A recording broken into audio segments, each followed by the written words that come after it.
Yes, how are you? Karibuni kwa show yetu siku ya leo. Yeah, it's my glad that you are doing well. Yeah,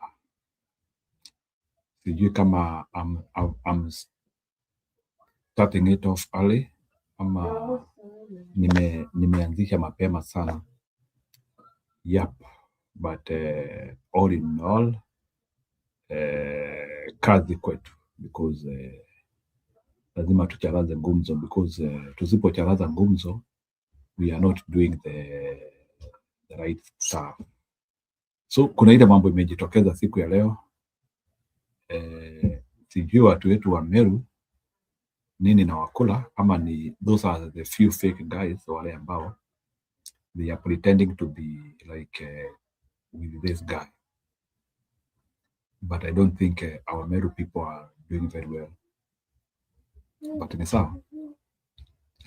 Ruto was there. I think alikuwa anajaribu kuoneshana vile anapendwa. I don't think watu wanampenda, lakini tu ni sawa, wacha aoneshane tu hiyo fake that fake show of love, but we know the reality. Yeah, karibuni. So sitaki kucheza video za huko Meru ametoka, but saa zingine we are always prompted to like try to show what is happening there, ili watu wasianzie kusema ati tuko na uoga, hataki kuonesha kile kinatendeka. So extensively tulioneshana mambo ya Ndindi Nyoro. People saw what happened, but the kicker of today ni vile mabillboard pale Olkarau zinararuliwa, and I'm feeling tuanze na hiyo story ya billboard hapo Olkarau, sababu it is a very encouraging story, sababu ni kama watu wataki mtu wa UDA kabisa, and I think Olkarau we are going to have a win. So acha tuweke Maisha TV kidogo as we push forward. We are also waiting for the FIFA World Cup South Africa, tuone kama if they will be able to exterminate Canada today. Wacha tuweke hiyo.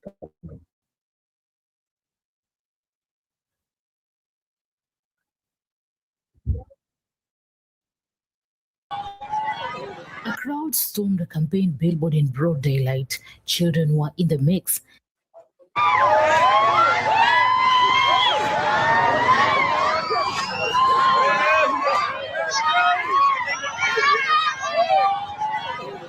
Stormed a campaign billboard in broad daylight. Children were in the mix, and as the massive structure cracked, bent, and finally hit the ground, a single chant rose from the chaos. One term. This is Olkalau, and this constituency is on fire. The footage is undated, but the message it carries is impossible to ignore. In a video that has since spread across Kenyan social media platforms, a crowd of residents gathered at Ruri, a trading center in Olkalau constituency, Nyandarua County. Their target was not a government office, it was not a police station, it was a billboard. A large professionally mounted campaign billboard belonging to Samuel Mushina Nyaga, the United Democratic Alliance candidate gunning for the Olkalau parliamentary seat in the upcoming by-election set for July 16th, 2026.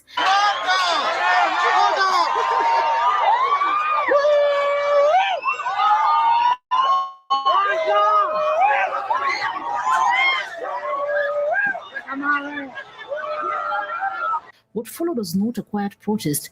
The crowd moved with coordination and intent. They pushed, pulled, and rocked the structure until it gave way. As the billboard came crashing down, onlookers, including motorists who had stopped to watch, looked on in visible shock. Some reportedly moved back in disbelief, others simply scared. But the crowd, they were not shocked. They were celebrating. The chant of Wantam, a coded political war cry that has grown roots in this region, echoed through the air as Mushina's face, campaign colors, and political promises lay crumbled on the ground.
This was not a random act of frustration. This was a political statement, bold, destructive, and deeply symbolic of the storm brewing in Ol Kalou just days before one of Kenya's most closely watched by elections of 2026. To understand why this happened, you first need to understand who Samuel Mushina Nyaga is and why he's become such a lightning rod in Ol Kalou. Mushina is the UDF flag bearer for the Ol Kalou parliamentary seat, having secured the party's ticket ahead of the July 16th by-election. The by-election itself was necessitated by the death of former MP David Kiarau, a legislator who by many accounts had embedded himself deeply in the community through development projects and presence that residents felt personally connected to. When Kiarau died, the seat did not just become vacant, it became a battleground. Mushina, emerging through UDA primaries, positioned himself as the natural successor, a candidate capable of continuing the development trajectory Kiarau had set. He did not come into the race quietly. Before the primaries, he announced his candidacy with a clear and detailed vision, articulating what he described as a deep commitment to the progress and unity of Ol Kalou constituency. His platform was not vague. He named specifics. He vowed to prioritize the completion of over 280 electricity connectivity projects left unfinished at the time of Kiarau's death. He committed to accelerating road infrastructure development. He promised to strengthen and expand the bursary program, pledging that no child in the constituency will be forced out of school due to lack of school fees. And he made education a cornerstone of his campaign, describing it as the foundation of the region's future and vowing to improve its accessibility, efficiency, and impact for every family in the constituency.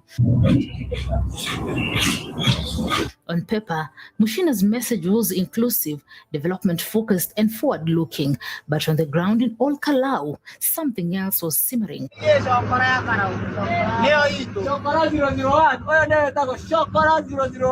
One term. If you're not from central Kenya or you have not been closely following Kenyan politics in recent months, that word might not mean much to you. But inside Ol Kalou, it means everything right now. One term is not just a chant, it is a political identity, a rallying cry that has become associated with opposition to certain political alignments and more specifically, resistance to candidates associated with President William Ruto's UDA administration.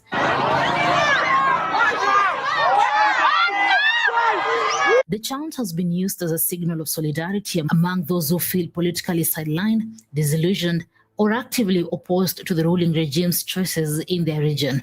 In the context of the Ol Kalou by-election, one term represents the voice of residents who believe that the UDA ticket, and by extension, Mushina's candidacy, does not reflect the true will of the people.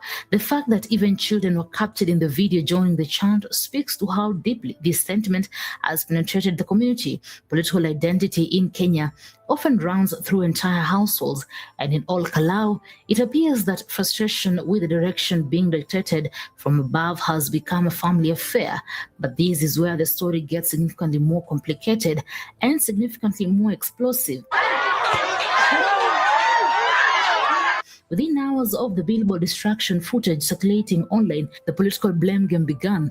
Allies of Samuel Mushina Nyaga and UDA supporters were quick to point the fingers at the DCP party leader, former Deputy President Rigathi Gachagua, who was controversially impeached from office in late 2024. Gashagua's DCP has been making significant inroads in the Mount Kenya region, positioning itself as an alternative to UDA for voters who feel betrayed or abandoned by Ruto's administration. In Kalau, the DCP is understood to have fielded or backed a competing candidate, making it a direct rival to Mushina in the by-election. Lakini Kenya kimejitokeza siku ya leo, yani watu wengi wamekatalia kukuja kuvote juu wanasema siku ya leo ya Saturday ndio tunavotia DCP, hakuna kuvote. Kwa hivyo watu wengi tunataka wakuja waelezewe kama tutavote kesho. Mushina's allies did not mince words. They described the billboard vandalism as a cowardly act orchestrated in their view by forces within the DCP designed to intimidate, demoralize and destabilize the UDA campaign ahead of the voting day. I thought that from their propaganda, they have the entire Olkarau. So I was not understanding why. Why would you stop people and it is your area? How would you stop them? And for me, that was very, very, very sad. The same way we've seen our nominations go without any form of political violence, we also believe that the same will happen when we do the actual election. So we are really appealing to our competitors that we ensure we have peaceful elections. The video of the billboard's destruction did what all explosive political content does in Kenya. It detonated on social media. Reactions were polarized, passionate, and deeply revealing of Kenya's current political mood. A section of Kenyans condemned the act outright. Property destruction, regardless of political affiliation, crosses a line that many Kenyans are unwilling to accept. But another equally vocal section of Kenyans read the incident differently. For many, the act was not just about a billboard. It was a physical manifestation of the broader simmering opposition to Kenya's ruling regime, a grassroots expression of dissatisfaction that could not be contained in tweets or Facebook comments and instead spilled into the streets of Rurii. Some commentators went further, framing the destruction as evidence of the UDA government's eroding support base, even in its traditional strongholds in the Mount Kenya region. And yet, others remain unmoved by the symbolism.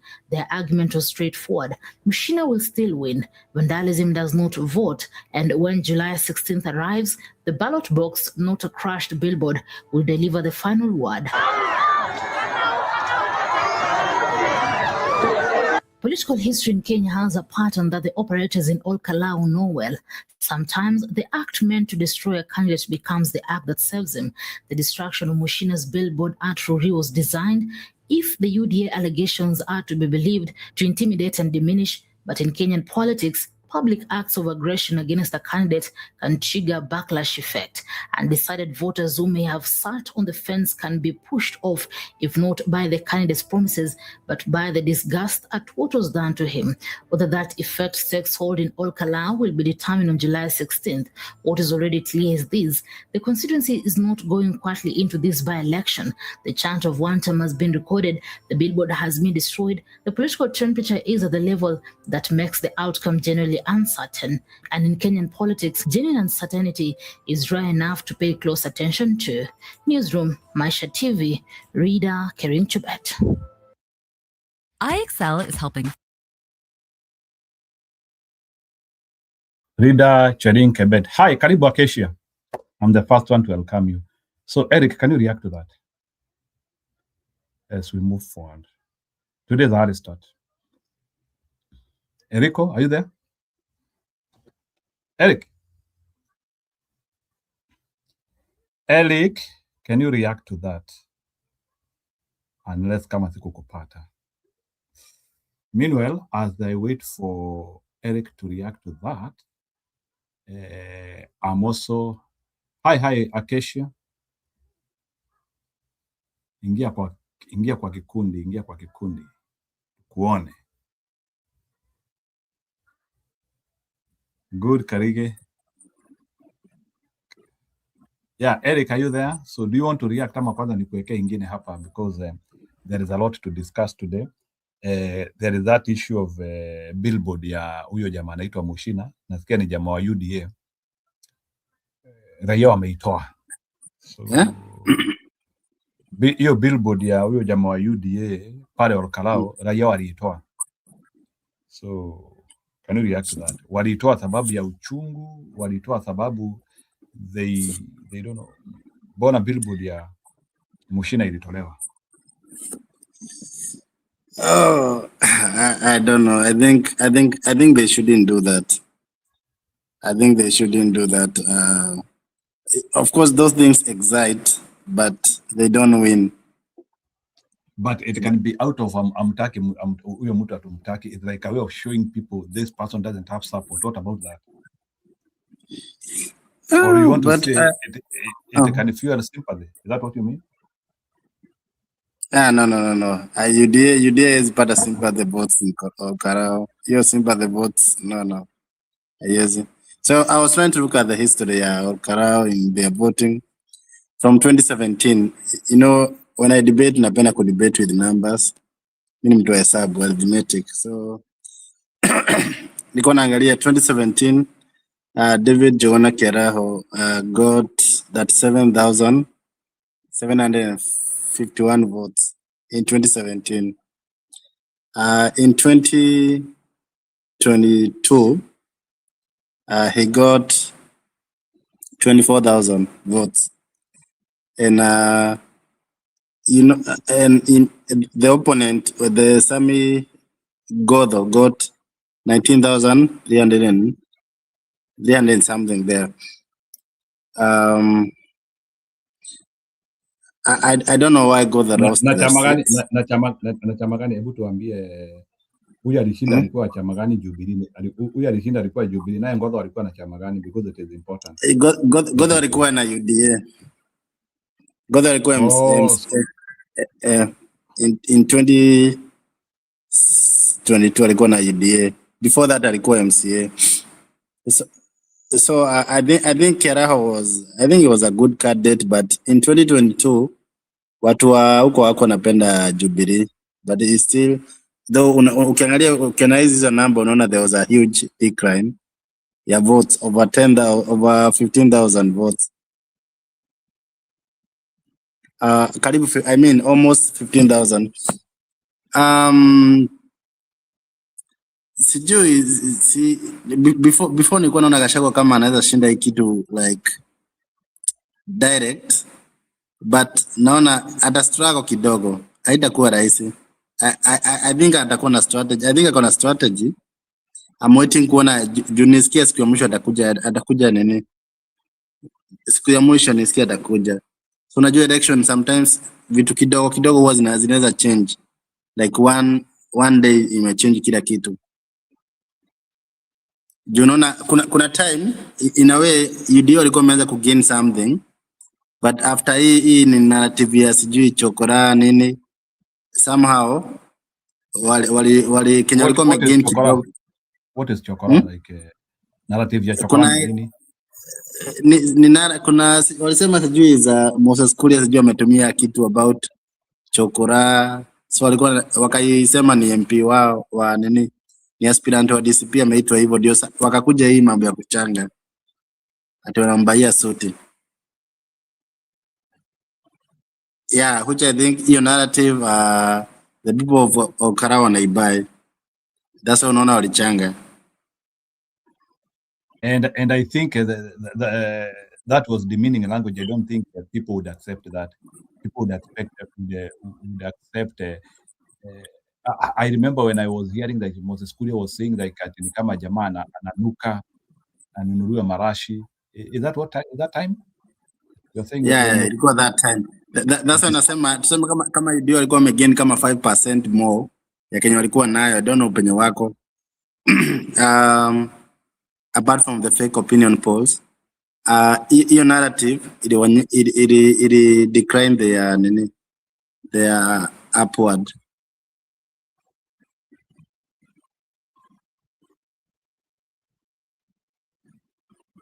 Yes, I don't think Moses Kuria can help them much because in fact I'm happy in Olkarao Moses Kuria ana candidate wake.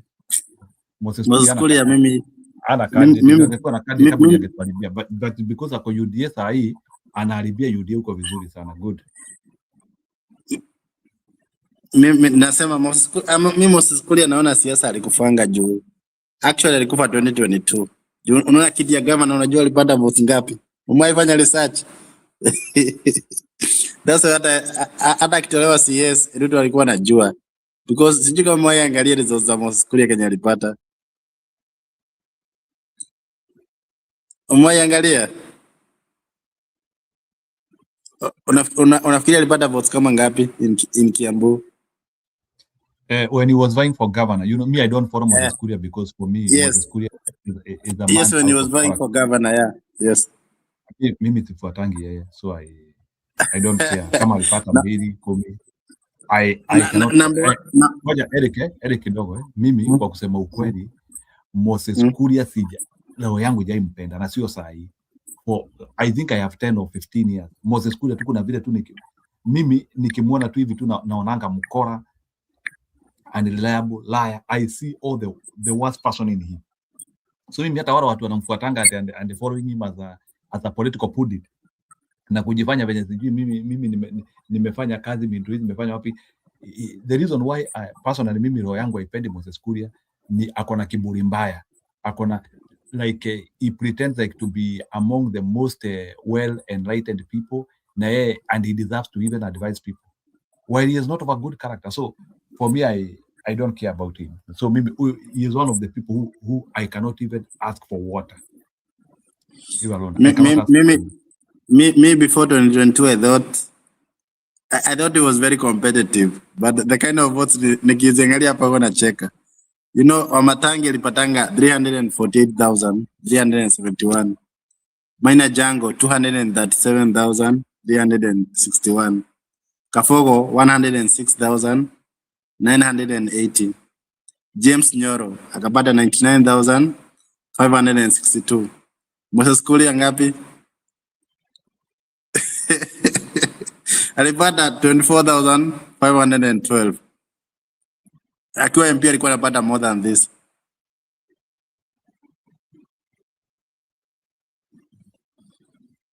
Sijui kazi yake Olkarao ni nini? Sijui. Sidhani anawasaidia in any way.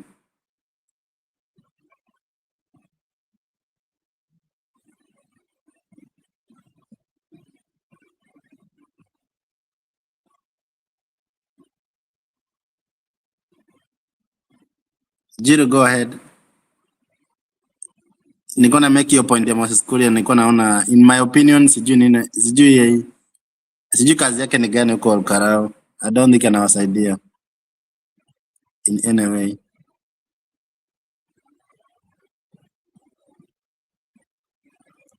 Jiro, go ahead.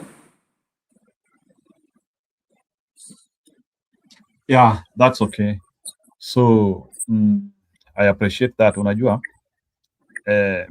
okay, kuna mtu ametuandikia hapo Moses Kuria, chama cha kazi, CCK 24,000, Kimani Wamatangi 348. Anyway, he is the worst of the people.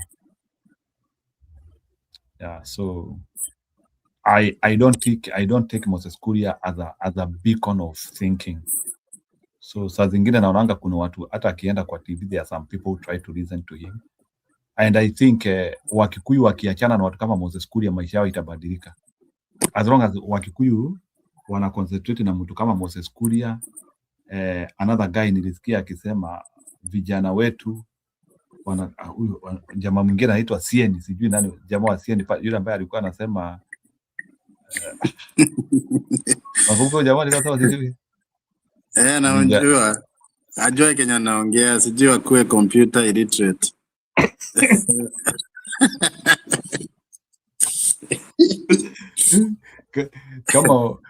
kama Wakikuyu wanategemea hao watu wawatoe kunguni, kwa vitanda ama watoe jiga, they are up for a road shock. They are up for a road shock. Yeah. So that's how it is. So anyway, I have monitored Moses Kuria and so many other people who think, unajua ni vile unajua saa zingine And this one is psychology by the way, Eric. A stupid man is more confident. Sijui kama umeijua hivyo. Unaona? Mtu ambaye kichwa yake haina kitu ama this guy ukiona saa zingine mtu ako na confidence excess, saa zingine ni vile ni mjinga, ni vile ni mjinga.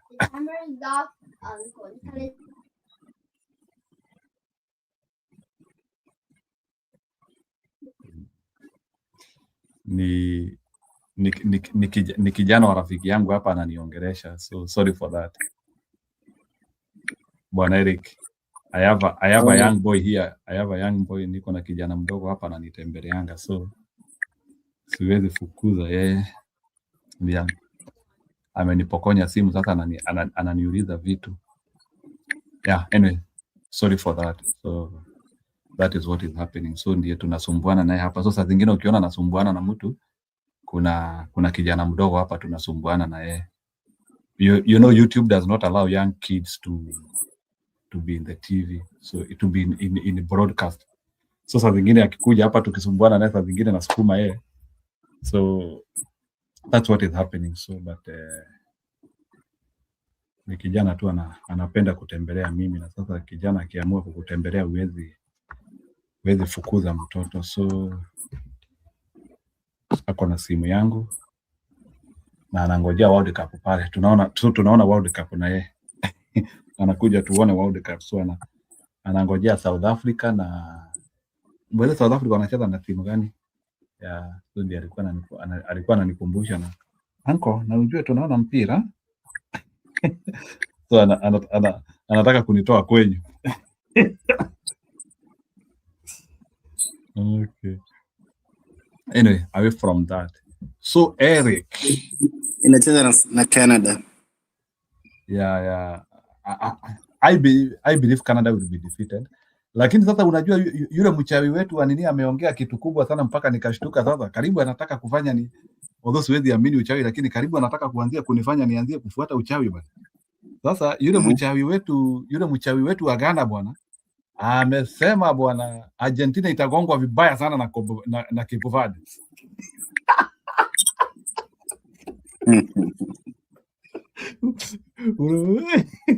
Bwana ni kunajua saa zingine unajua mchawi anaweza sema kitu aje kusema hapa tufuate hii mambo. Amesema South Africa itashinda. No, hajaongea story ya South Africa, ameongea story ya Argentina. Amesema ashaiona ati hiyo game. Unajua huyo mchawi anaitwa Nana. Huyo Nana wa Ghana, yule ambaye alikuwa amesema alifunga. Niliwatch interview yake na Simon Eto'o. Simon mwingine hapo anakuwa na Talksport na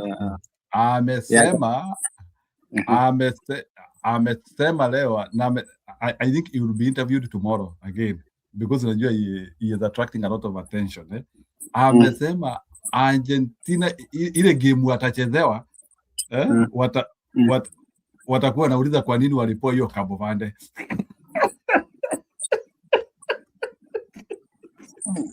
Sidhani.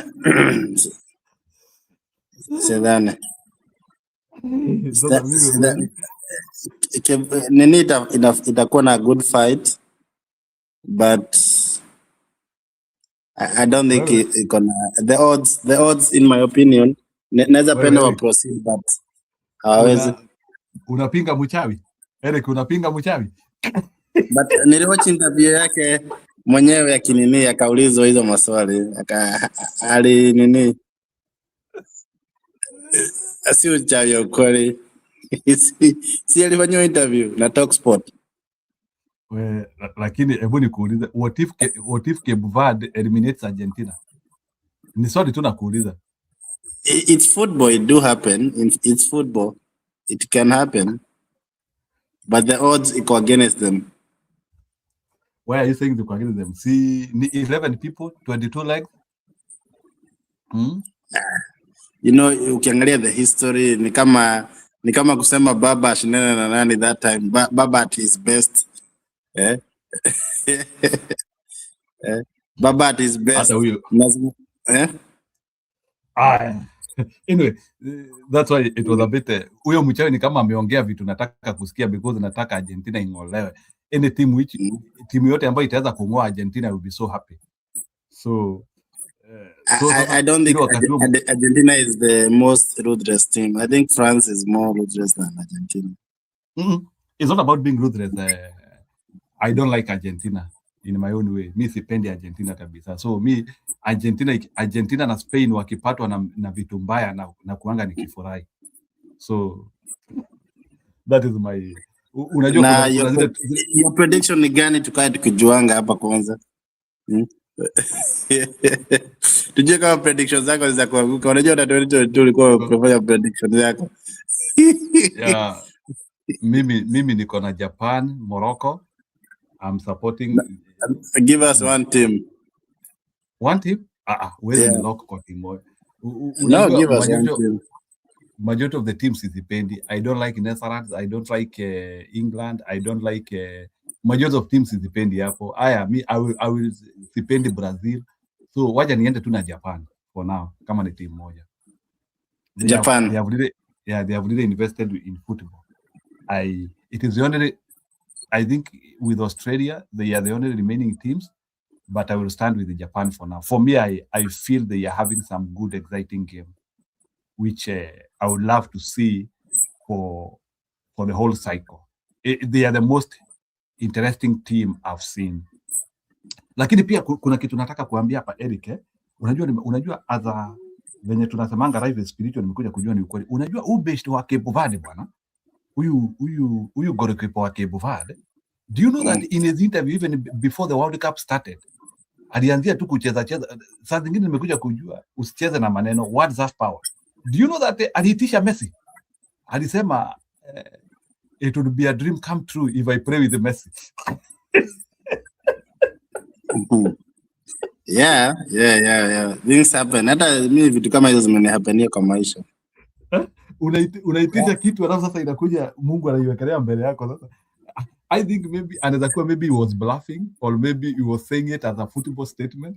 Jamaa akasema yes, we are in this World Cup, we will do our best, but I would want to play with Messi as one of the best players in the world. Alafu sasa bwana majamaa tu wanatoka tu kwa groups tu hivi, the first match unaekoa Messi mbele yako hapo. Haya ndiye huyu.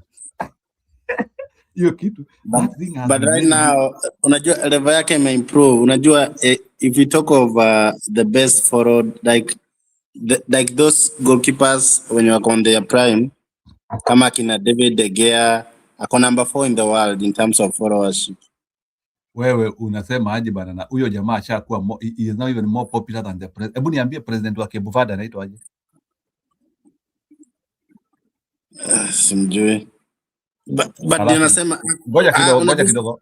Kuna swali nakuuliza, president wa Cape Verde anaitwa aje? Nikupeleke pole. President wa Cape Verde. Aya, goalkeeper wa Cape Verde anaitwa aje? Anaitwa Bozena. Sasa hata nimeuliza hata mtoto hiyo swali tukiwa kanisa, hata nikashtuka. Nikamuuliza bwana, who is the president? Ulimfollow? No, I will follow him soon. Wewe follow bwana. Sasa yako 17.2 million. Ni 17 ama ni 22? I think the wrong time. No, angalia kwa 17. Instagram, I think. Instagram. Opportunities meet people who are ready. Ako number 4 right now. Hebu imagine jamaa angekuwa ana account ya Instagram. Watu wangemfollow wapi? Unaona saa zingine ni vizuri kukuanga na vitu uwezi jua ile wakati vitu wakati when hope and strength can strike, vitu zinatendeka. Like kama huyo jamaa bwana within 1 week bwana ameanzia kucheza ligi ya kina Casillas bwana. Na akishinda hiyo Argentina atampita. No, huyu jamaa bwana if Cape Verde kashinda Argentina bwana, huyu jamaa bwana anapewa military salute bwana. Let's not even talk about that. Anyway, let's get out of that because najua watu wanaboeka, unajua especially warembo. Before aboeke kuna nilikuwa nataka kuweka kitu. Nilikuwa nataka kukuonyesha ako namba ngapi in ranking before watu aboeke. Napenda namba sana. So Kasirias akona share na kusomea. Kasirias akona 20.4 million followers kwa Instagram. Kiro Navas akona 19.1. Kotuas akona 17.9. Wozina akona 17.2. So atakuwa number 3 ama yeah. Na kama wataqualify atakuwa number 1 I'm sure. Yani ujamaa just game 3 peke yake. 3 games zinafanya jamaa pepe hivyo. Enyewe kwa hii maisha uskai I have come to believe vile kuna mzee mmoja aliniambianga as long as you are alive your life can change. Mtu ambaye vitu yake haiwezi badilika ni mtu amekufa. Lakini bwana Njiro as long as you are alive well and kicking. Jambo ambalo huko unatarajia linaweza kutokezea. So bwana Eric, I think Vozinha has given me a lot of hope in life. History ya kusema huyu mtu mambo yake imekwama, hakuna kitu kama hiyo. And things can strike at any time. And when things strike, hazitaki kujua unatokezea wapi. Because hiyo story umesikia ujamaa venye anapeana a very moving story. For us to reach here, our grandfathers died, what? Like that guy has really moved me. Kama if there is somebody who has like made me believe that this life anything can happen to you, ni Vozinha. Huyo Diaz anaitwa Diaz. Vozinha tu ni jina ya juju, ni jina ya majazi. Anaitwa I think ni Jose Diaz. Diaz ya D-I-A-S. I think that guy has motivated me. Vozinha has motivated me. It's not a joke. Hadi sasa warembo wameanzia kutokezea wakianzia kusema warembo wameanzia kutokezea wakianzia kusema wamerepiwa. Kuna mrembo wa Australia ametokezea akisema alirepiwa na player wa Cape Verde. Wameanzia kutokezea. Na warembo sijui. I don't know problem ya wasichana ni nini. Yani msichana akiona pahali fame imeanza lazima aanzie kujua vile atakicross hiyo pahali. Oh, my dear, what's the problem with you ladies? Yani mrembo tu akisikia tu mtu amekuwa famous. Sasa kama huyo jamaa captain wa Cape Verde ameanzia kuwekelewa leo. Unajua pia wewe Jiro, maisha yako pia inaweza change any time ukae ukijuanga. So jifunze na yeye juu unajua pia wewe watu wengi kuwatch sana. Wacha story mingi. Mbona ude mange report? Mbona ude mange report before World Cup? Ana report wakati the guy has become bigger than life. Ndio anaanza kusema huyu jamaa ni rape. Hiyo kitu nimeiona tu nikacheka nikajua I knew. Sasa these are now the devils which follow success. Yeah. Okay, ni sawa. Wacha tusikie huyu mjaru wetu. Okay, naona final Wanjeri ati Njiro leo ni futa we are following ndio Wanjeri anasema we are following South Africa versus Canada. Bwana nikuulize ile chuki wa Afrika walikuwa nayo na South Africa imeisha? Wa Afrika wameachana na South Africa kama bado mko Canada?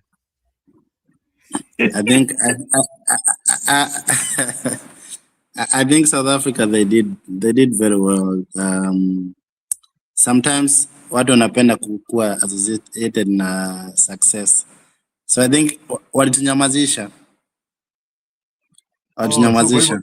Kwa hivyo hiyo chuki yetu yote Mungu alisema nitawafunga midomo. Nyinyi mnasema hawa watu mnasema you not support them sababu ya wanafanya xenophobia na pengine na Mungu akasema hawa si wale wanafanya xenophobia. Xenophobia inafanywa na watu wengine.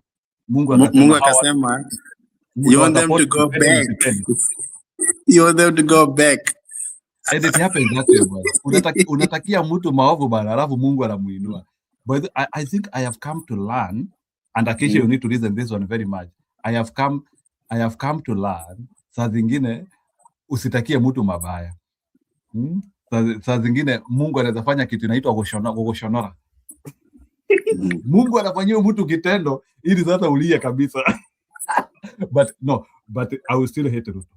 Hiyo nayo, hiyo hakuna. So, no. Okay, Wanjeri anasema no, I'm supporting. Oh, Wanjeri mumerudi you are back at home. Sasa Eric na hii nchi nyingine ambayo wanasemanga all the time it is coming home. Ijaifika home. Yeah, nini? Sioni kifi. Hata this time haitafika. Watakuwa kimeka mistake to the end. Because I think kuna experience wanakosanga. Unajua ukifika final kuna kaenaje wanakosanga. I don't think bado wataipata. Nako kaena Argentina na France wako nayo. Unajua kuna watu wakiona kikombe ni kama vile unaona kuna hii timu inaitwa Belgium. Unaona Belgium na Netherlands. Belgium na Netherlands wanaweza kuchezea mpira mzuri sana. Lakini Belgium na Netherlands ikifika kikombe ndio hii wanaishiwa na hewa. Mimi sijai hao watu sijaijua story yao ni nini. Because I remember like Netherlands wakati wa kina Arjen Robben. I was double sure Arjen Robben angeweza kuokota kikombe either World Cup or Euro. Lakini huyu jamaa akifika finals, I don't know what happens. Ni kama hataki kikombe. Kuna matimu behave ni kama yani they are xenophobic to vikombe. Nitumie hiyo word ya Wanjeri. People like they are ni kama Arsenal. Yani Arsenal kuna vile tu wakionaka tu Champions League iko tu mbele yao pale wanasema tu hii sio sahi. Unajua bwana Arsenal everything is I doubt Arsenal will be able to produce another squad kama ile wako nayo sahi. I doubt. Hii squad ya Arsenal ilikuwa imeiva na hii squad ndio ilikuwa inafaa kuchukua hiki kombe. I doubt if Arsenal will do what they have done this season. And na hiyo kikombe PSG amebeba, hiyo ilikuwa kikombe ya Arsenal. Something did not work somewhere. Hii ilikuwa kikombe, hii ndio ilikuwa time ya Arsenal hii. Sasa they will have to work for another 20 years. So saa zingine bwana Eric, that is what happens when you miss some opportunities. Saa zingine Acacia ni that is what happens like in our villages. Our mothers used to tell us hizi vitu. Saa zingine kuna jamaa alikuja kukutafuta ukaringaringa, alafu huyo jamaa akaenda akakuwa bilionea. Oh, mimi ndio jamaa Acacia, not Acacia. Eric, umeisikia wamama village wakisema jamaa tajiri sana, unasikia mtu akisema namba hizo, unajua huyu jamaa angewanga nani isipokuwa tu ni ujinga.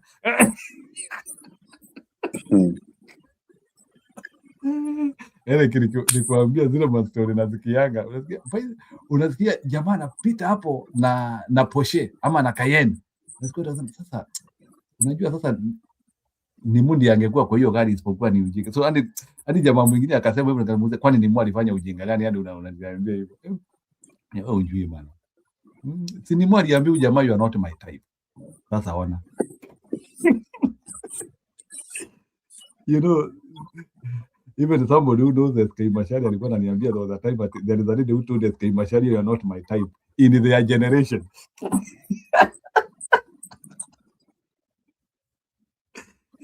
Bwana Eric, can you imagine kuna mtu aliambia Moi in their generation you are not my type. Ladies kweli.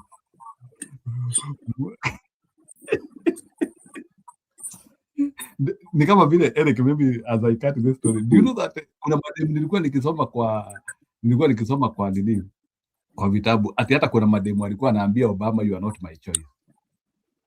Za zingine warembo wanatafutanga nini? Unajua, can you imagine? Kuna mademu, I think two ladies like one of the lady was I had like I was hearing one of the story ya one of the lady ambaye alikataa Obama kusikia Obama amekuwa tu president. Her celebration was shit. So I don't know, like bwana Eric, sasa sijui mtu akisema shit, what does that expression express? Unasikia jamaa ambaye ni kama mungefanya life na yeye pamoja, alafu amekuja amekuwa hii kitu kubwa, alafu sasa kusikia vile amekuwa, unasema tu shit. That's what they report. They say some of the people wakaona wanasema ati in her celebration alisema shit. So what does that mean, Eric? Wewe unasikia mtu amekuwa president alafu anasema shit. What did that really mean? And I regret.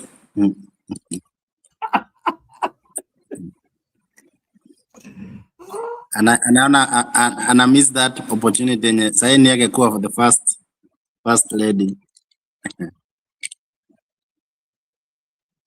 But alisema you are so sweet, you are not my type.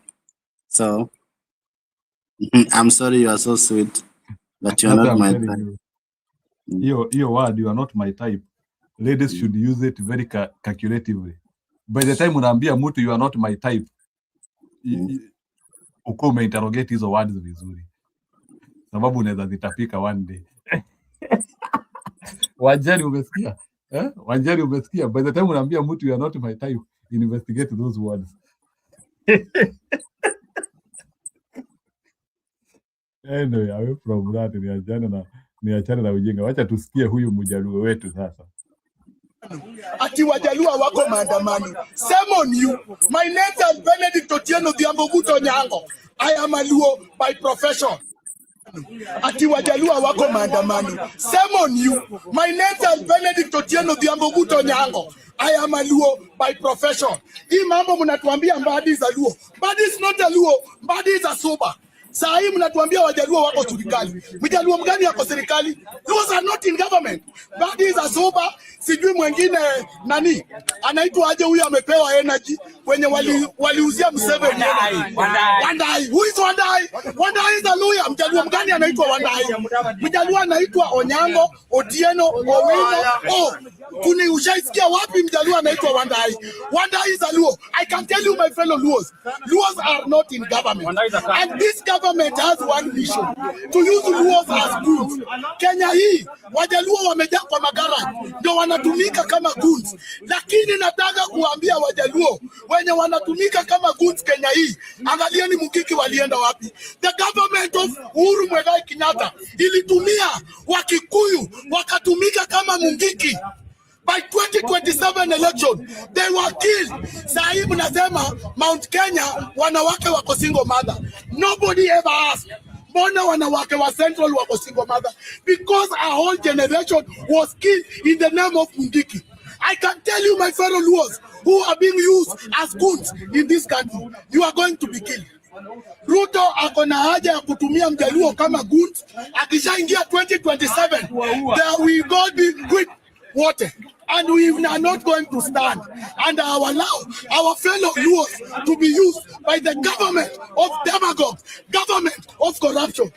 Saa hii tuko na jamaa hapa, ako hapa ati anaitwa governor. Nimetoka City Hall saa hii. Inanuka kuliko hata choo.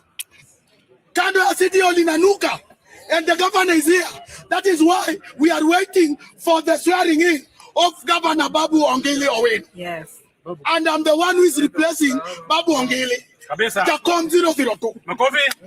The MP of Embakasi East. We are not going to sit down and allow anarchy to run our country.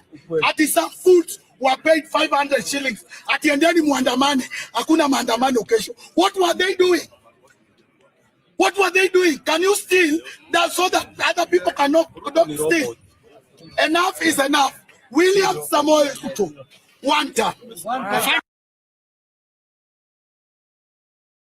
Eric, umesikia confidence yao Mjaluo? Hebu react. Mimi siongei. Nimemuona mara mingi. Vitu zingine they are better left unexplained than explained. So mimi sitaelezea, nimekuachia.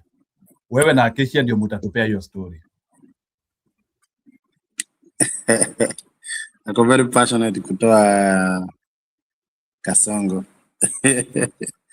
And it makes sense. I don't think watu wa those side wanabai wengi. I think mimi Kenya naweza muadvise ni apunguze hasira. Siasa zitaki hasira mingi. I think alikuwa hivyo ndivyo wengi walikuwa, then baba anaenda handshake. So wanabaki wakiwa traumatized. So siasa ni making the right move. Si hasira mingi.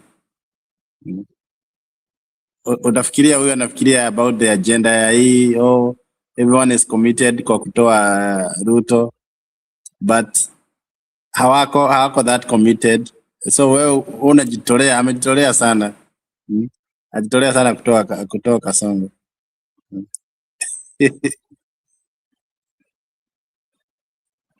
Jino mimi sina comment mingi about So, but when what that guy is speaking, is it something synonymous with the people? Ama, it was just one man trying to evoke his own emotions. Is that the reality in the ground? I wish Kenya naongea many people from those sides wanaweza, but I don't think it is. Maybe he's like he's informing them. He's having points and good reasoning, but I don't think in the people from like they can buy that. I don't think so. Not much, maybe a small percentage.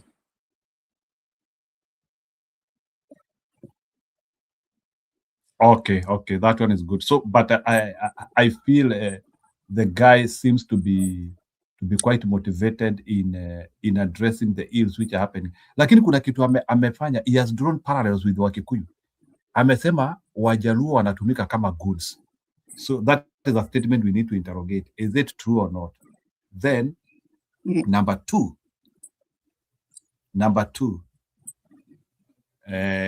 amesema Wajaluo wanatumika kama goods na Ruto atawatumia kama goods na eventually waende wauawe kama vile wale Wakikuyu walikuwa wanatumika kwa Mungiki, the way they were killed during Kibaki time. Thank you. Yeah, it's a good point. It's a good point, but then wanatumika kama goons. Ruto akitaka kutumia goons in Mount Kenya atatumia the people within Mount Kenya. The thing is Ruto sahi politics za Mount Kenya na is job sana. Lakini wenye Gachagua wanasemanga the reason why the sijui kutoa mkoroni was so difficult was because sijui hawa watu wanaitwa sijui gati, those things. Because hawa watu walikuwa wabaya sana. So ni the same thing. So Ruto akona intelligent ya ana receive information yoyote. Anajua hapa nikiweka huyu, nikipea huyu pesa, nikinini. Sasa unaona hata saa zile nani hata initially alikuwa ameresist huyu Waiganjo, but baadaye alikubali. So anajua Ruto ana understand politics za Mount Kenya sana. Na the same way ame understand za Mount Kenya pia kule huko Western and Nyanza ame understand sana. Na that's why I'm waiting kuona ODM itakuwa na MP wangapi. That's the point na goja juu. I'm sure hata kama wata negotiate sijui UDA simamishe, Ruto ata sponsor MP wengi sana independent. So the point hiyo ya kunini kama goon, yes anaweza tumia goon kama those side, but si kwa nini kama anahitaji goons in Mount Kenya anatumia tu the people of Mount Kenya kama goon.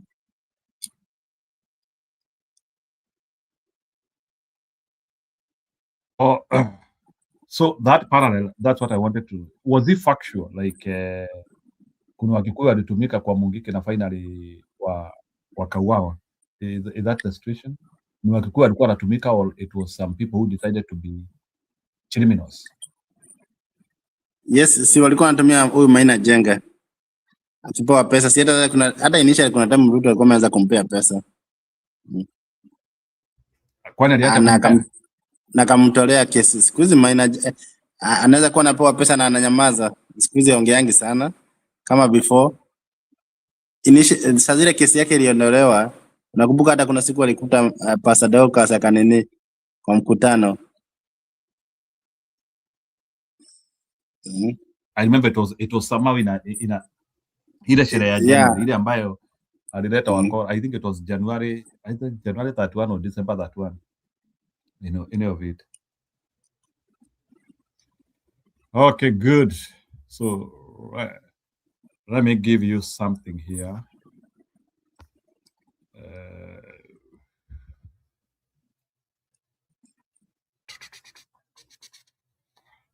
Hiyo tu nile speech ya no, sitaweka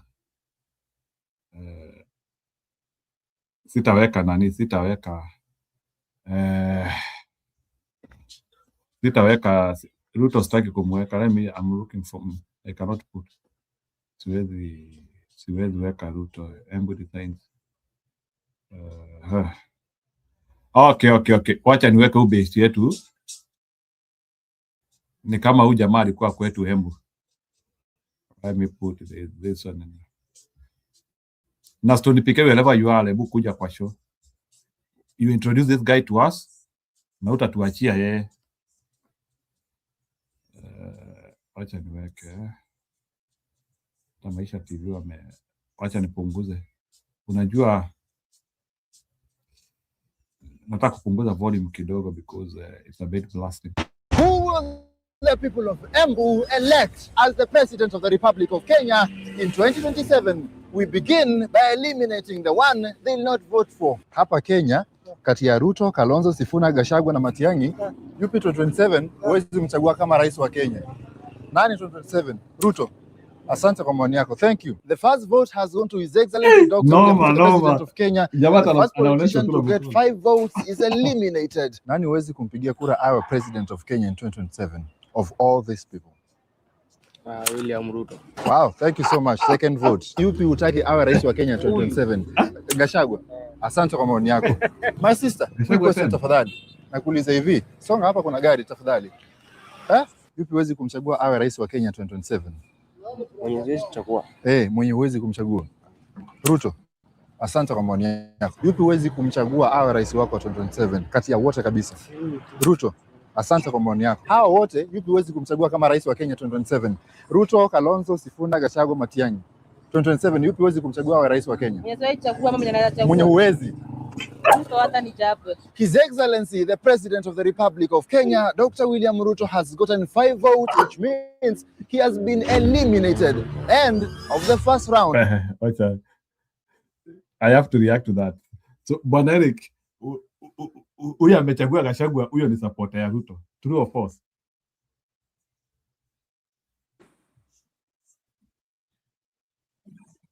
Eric. Yes. Huyu amesema Gachagua. Huyo jamaa lazima kuwa ni supporter wa Ruto mbaya. Sana. Hao ni wale kina CS Roko. Ni wale labda akuwa anafanyia kazi CS Roko. Ama Sisri Balile. In fact, in so many of the campaign, in so many of the ask, sijaona mtu ambaye ametaja Gachagua bana. Sijaona mtu. But okay, then let's go like na hiyo speed ya Ruto, then nini napea Ruto confidence anachaguliwa na watu. Okay, So, Ruto kuna ika hadi watu wengine wanatuambia jamaa atashinda tu. Nini inampea hiyo confidence atashinda? Na unaona venye hata story ya rejection in a town, in a junction, venye jamaa anakataliwa haraka unasikia huyu. Hadi kwanza ukimuuliza ati nani tuwezi chagua, maana nitachagua. Nataka tu niambie the speed of rejection wakati watu wanaulizwa maswali. Hiyo kitu inakuambia aje?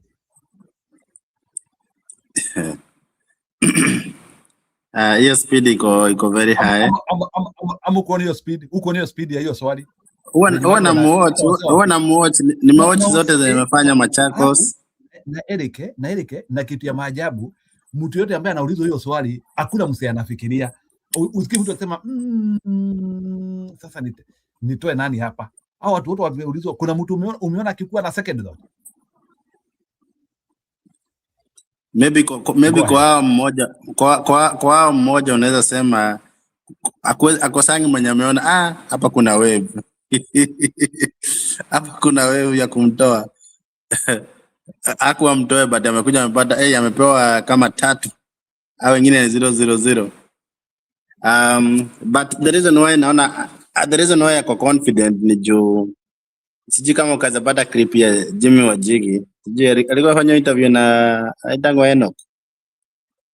Akasema the reason why ako confident ni anataka kujua in case they like on opposition ataamua kwenda the tribal card ama waamue kwenda the other way. That's why Jimmy Wajigi alikuwa anasema anataka ni wavote issues. Ati juu wakienda hiyo ya nini Mount Kenya watakuwa ni Kalonzo na Sifuna ama Kalonzo na Matiang'i. So anasema in case wafanye hivyo, Ruto anaweza amua achukue running mate kutoka Mount Kenya East. I tend to agree, but the question is ni nani? Siwezi jua ni nani atampea hii East. So Mount Kenya East atachukua Mount Kenya East ni kwa kina Kindiki. I don't know. Yeah, so for example achukue Kindiki. Tuseme kama ni Sifuna. Kindiki ni running mate. Yeah. Kindiki ni running Okay, mate. tuseme mmechukua Kalonzo Sifuna. Na so kile tu atahitaji ni kuambia tuseme of late most of the opinions inaonyesha Kalonzo Sifuna. Siku hizi Matiang'i chezi for number 1 or number 2. Hata though opinions za huyu zinasimanga na ako hapo maybe number 2 but ama number 1, but siku hizi in my view opinions za nani those Sifuna naye I don't know penye naweza mwekea hapa. Hii maandamano ya Gen Z, hii si maandamano, ilikuwa ni kama anniversary, let me put it that way. I think if akina Maraga wangeacha hao akina nani, I think they had scored points. Kwa hiyo na Sifuna hawakuenda. I don't know why hawakuenda. I think wangeenda tu. I think hapo wali lose some points. Wangeenda ile maandamano ya Gen Z ama? Yeah, Sifuna angeenda.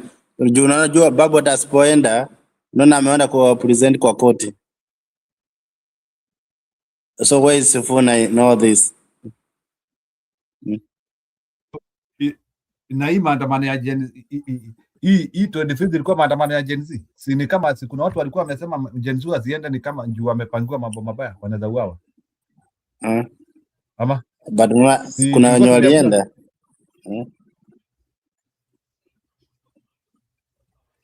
Wangeenda hata kama hakuna na impact. Wale walikuwa wanaekelea maua na kina Martha Karua. I felt they had scored some good point, but after nini nikaona I think walilose kila kitu Kenya walikuwa wamefanya. Kina Kalonzo wenye waliacha hao wazazi, that was bad.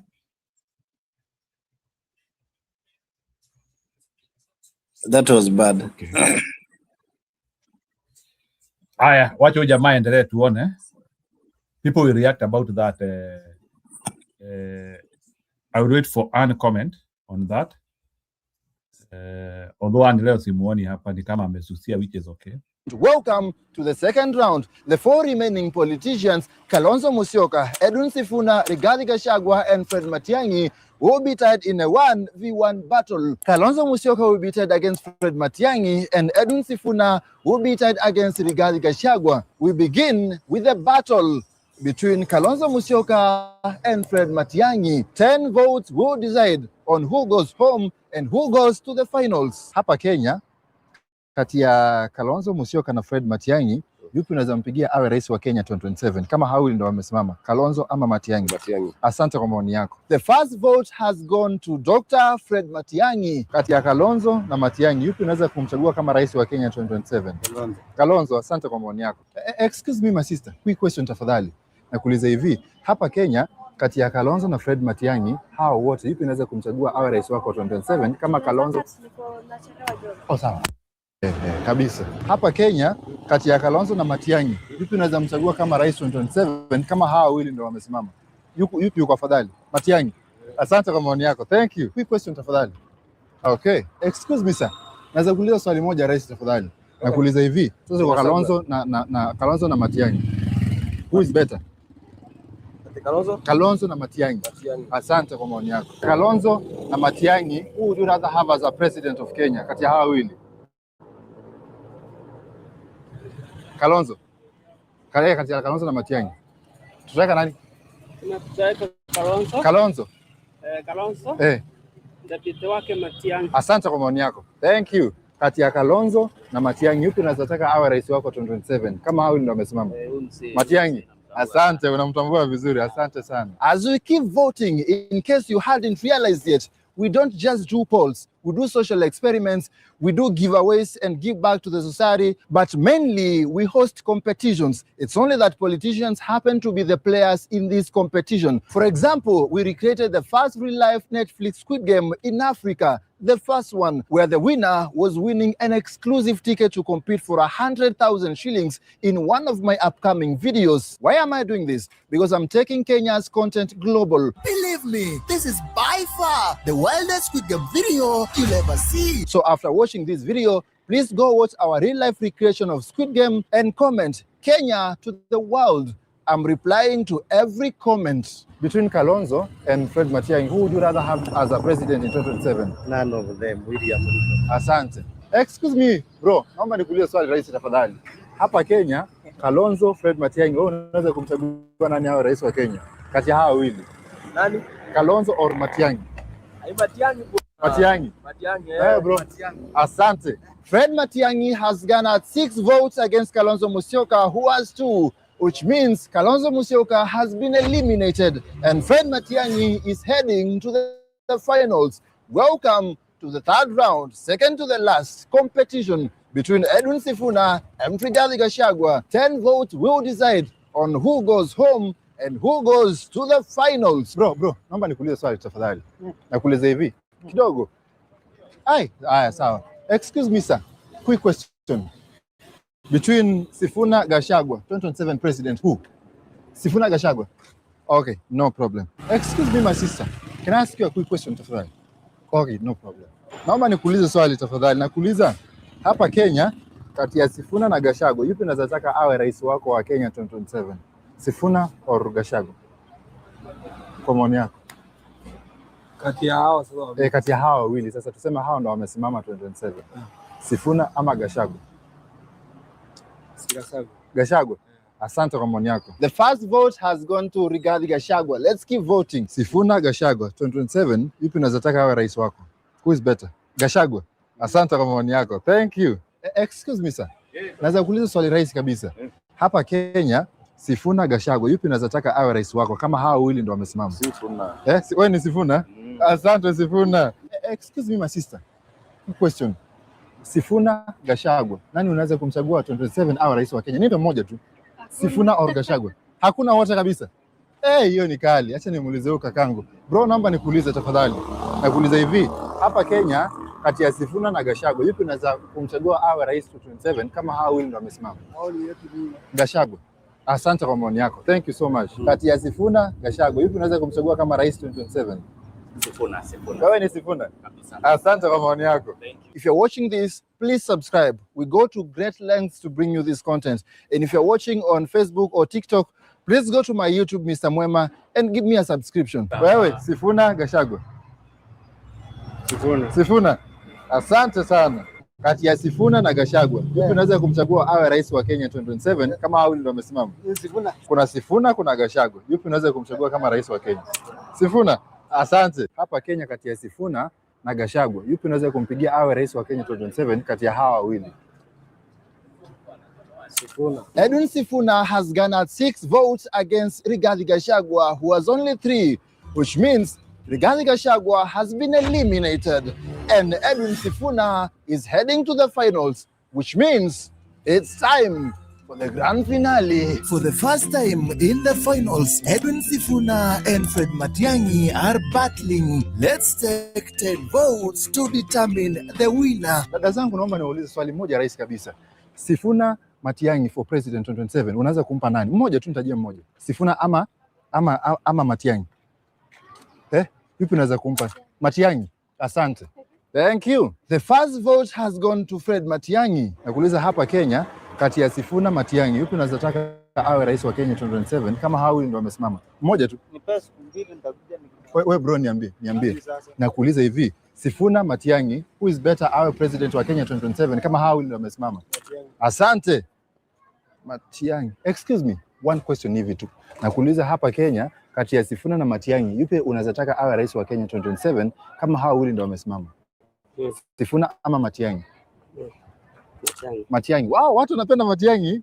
Asante sana kwa maoni yako. Between Sifuna na Fred Matiang'i, yupi unaweza taka awe rais 2027? Sifuna or Matiang'i? Sifuna. Wewe ni Sifuna. Asante kwa maoni yako. Sifuna ama Matiang'i, yupi unaweza taka awe rais wa Kenya?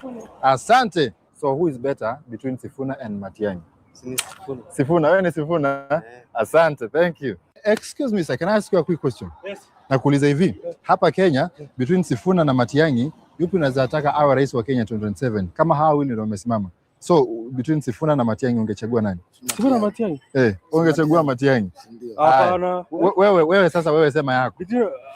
Kitu ya kwanza mimi ni wa Ruto 2 term, lakini kama Ruto hayuko naenda na Sifuna. Sifuna? Mimi ndio Sifuna. Wewe ndio Sifuna? Mimi Sifuna ndio. Asante. 2 term. 2 term. Hivyo sawa. Asante sana. Thank you bro. Haya. Tight. Kama ile kitu. Sifuna 4 and Fred Matiang'i 4. That means 8 votes cast, 2 to go. Sifuna Matiang'i 2027 unaweza kumchagua nani awe rais wa Kenya? Sifuna Matiang'i.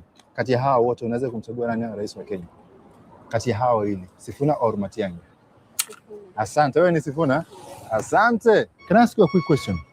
Nakuuliza hivi, Sifuna Matiang'i, yupi unaweza taka awe rais wa Kenya 2027 kati ya hao wawili? Sifuna ama Matiang'i? Hata sijafikiria. Asante. Dadangu, naomba nikuulize swali moja rais tafadhali. Nakuuliza hivi, kati ya Sifuna na Matiang'i, yupi unaweza taka awe rais wa Kenya 2027 kati ya hao wawili? Sifuna or Matiang'i? Sifuna. Asante kwa maoni yako. Thank you. Through the powers vested in me by the people of the internet, I now declare that the next president of the Republic of Kenya, according to the people of Embu, is Edwin Watenya Sifuna. For the first time in the series, subscribe.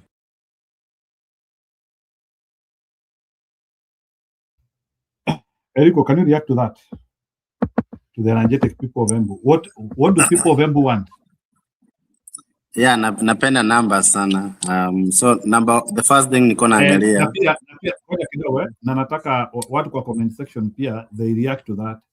It is not explicitly scientific, but it is giving us some rough idea. Go ahead. I was saying napenda numbers sana. I love dealing with numbers. Though the number is very small, but nikiangalia, the first thing niko naangalia ni the voter. I was trying to estimate their age. Yeah, once they are voting. I don't think I would say Niju venye wanapanga hiyo lineup o Sifuna, I would naweza penda awaweke wote pamoja. I think hiyo inaweza peana more accurate kushinda hii. Aweke wote pamoja hata kama ni nini. Because hapo ukisikiza kuna mtu amesema yeye ni 2 term. Sijui kama ulikuwa unasikiza. Kuna mtu hapo alioto amepea ni Sifuna ya vote. Yeah. So I think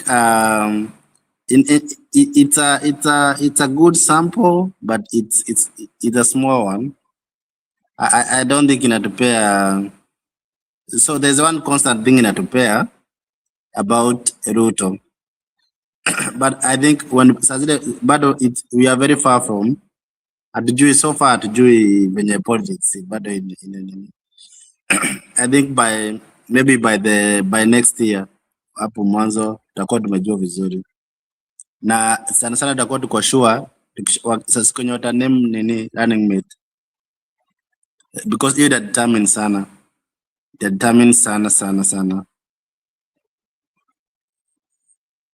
So I was looking at the age, yeah, most of those voters.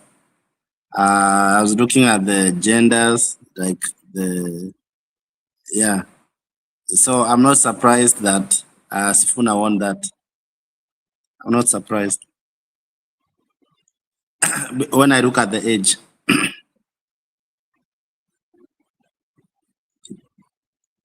Because kuna wenye nilikuwa na goja wa vote na sijaona wamevote. So the age and like women do vote more often. Na huwa na mobilize because nakumbuka kama 2017 what I saw my mom doing. They do vote. Na wanakuwa na influence kubwa sana kwa uchaguzi. So I think ukiangalia hapo utaona there's in that sample I'm not surprised Sifuna ameshinda.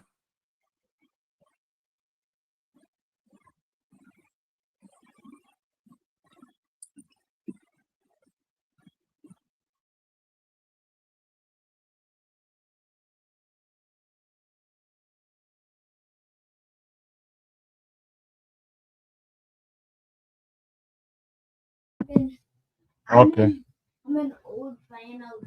I'm sorry. Napata distraction kidogo.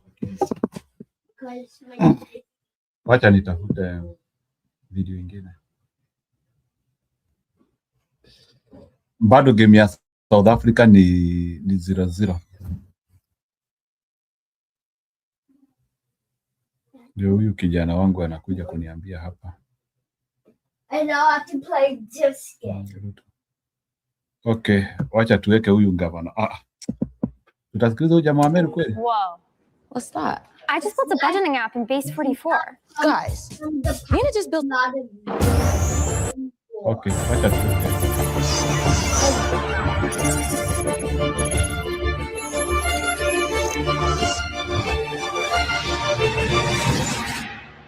Welcome to the construction of a state lodge. Makelele inapigwa na imagine mtu kutoka Nyeri anatuambia tusijengewe state lodge Meru. Na state lodge iko Sagana. Eti tukitaka kukutana na rais twende Sagana. Unaona tunaenjoyiwa. Watu wanatuona aje, Your Excellency?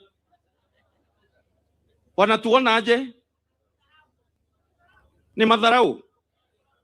Eti tukitaka state lodge tukimbie Sagana iko karibu sana. Hatutakimbia Sagana, tutajenga yetu hapa. Hatutakimbia.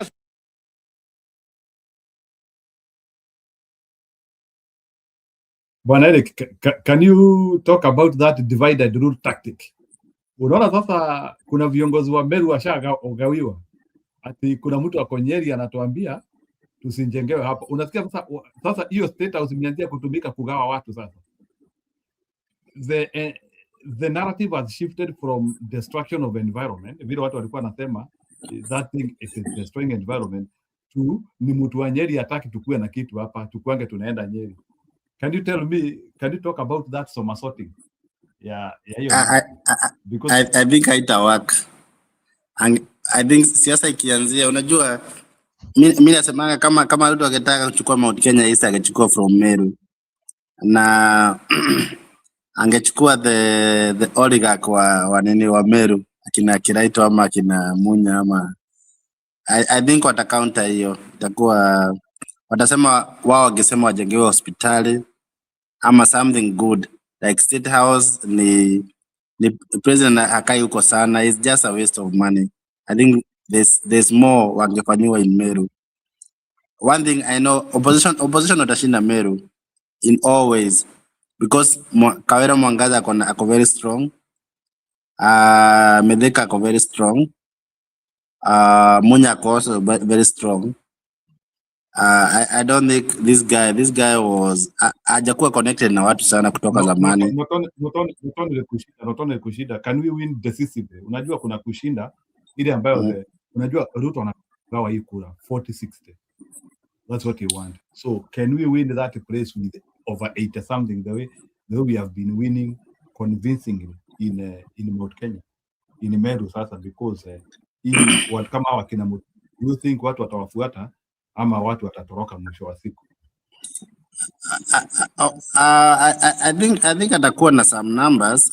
Maybe haizi kosa kama Meru inakuwa na, I think itakuwa na this time itakuwa karibu 1M ama maybe there. Mostly itakuwa I think 800. So but I think opposition watapata more than 60% of the votes. I don't think this guy another influence sana. If opposition wakijipanga vizuri that they can get to 80%. Is only that kutakuwa na some infight Kawira Mwangaza Munya. Juu unajua is a county like in terms of governor. I mean if Munya, Kawira Mwangaza and Medeka they were to unite, I think they would wanaweza wasukuma hawa vibaya sana. Ruto hawezi. Hii inaweza enda 80% of the votes to opposition.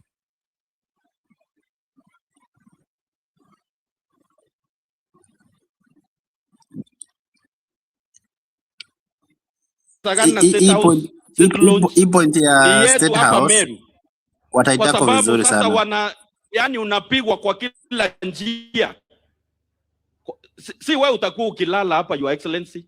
Hata ukilala vile ulikuwa umeniahidi unataka kuijenga ndio Madaraka Day ya 2027 ulale hapo, uamkie hapo, uwe na wazee wa Jorincheke, Klaje, mkipiga ngumzo ya maendeleo ya Meru, uamkie hapo twende Kinaru Stadium tufanye Madaraka Day. I come from Siaya. We don't have a state lodge in Siaya. The only state lodge that is available is in Kisumu and Kisii.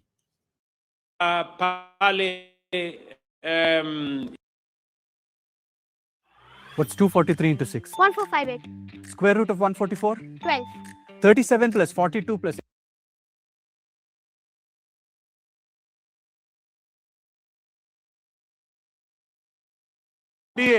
Mutashangaa.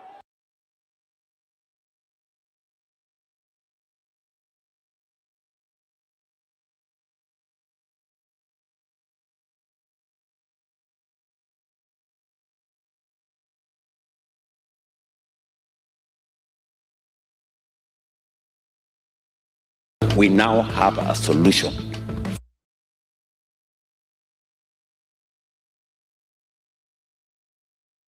For Nithi Bridge. Hapo Nithi Bridge imetusumbua. Sikizeni. Sasa contractor yuko tayari. Mimi nakuja na contractor hapa. Maybe in the next 1 month ama so. Na tumemwambia hiyo Nithi Bridge. We will build a modern bridge there. So Nithi, wacha tuende kwa Nithi Bridge. Huyu jamaa ameniuliza. Niliwaeleza wananchi wa Tharaka Nithi, mahali my deputy anatoka, kwamba hii Nithi Bridge tutaishughulikia. President William Ruto stood before Kenyans and said again, tumeweka shilingi bilioni 7 kujenga Nithi Bridge. Contractor yuko tayari pale. Si Nithi Bridge imetusumbua miaka yote. Mimi nimeamua ya kwamba wale watu waliokufa kwa mambo ya Nithi Bridge imetosha. Hakuna tena mtu atakufa pale. Tunajenga daraja mpya.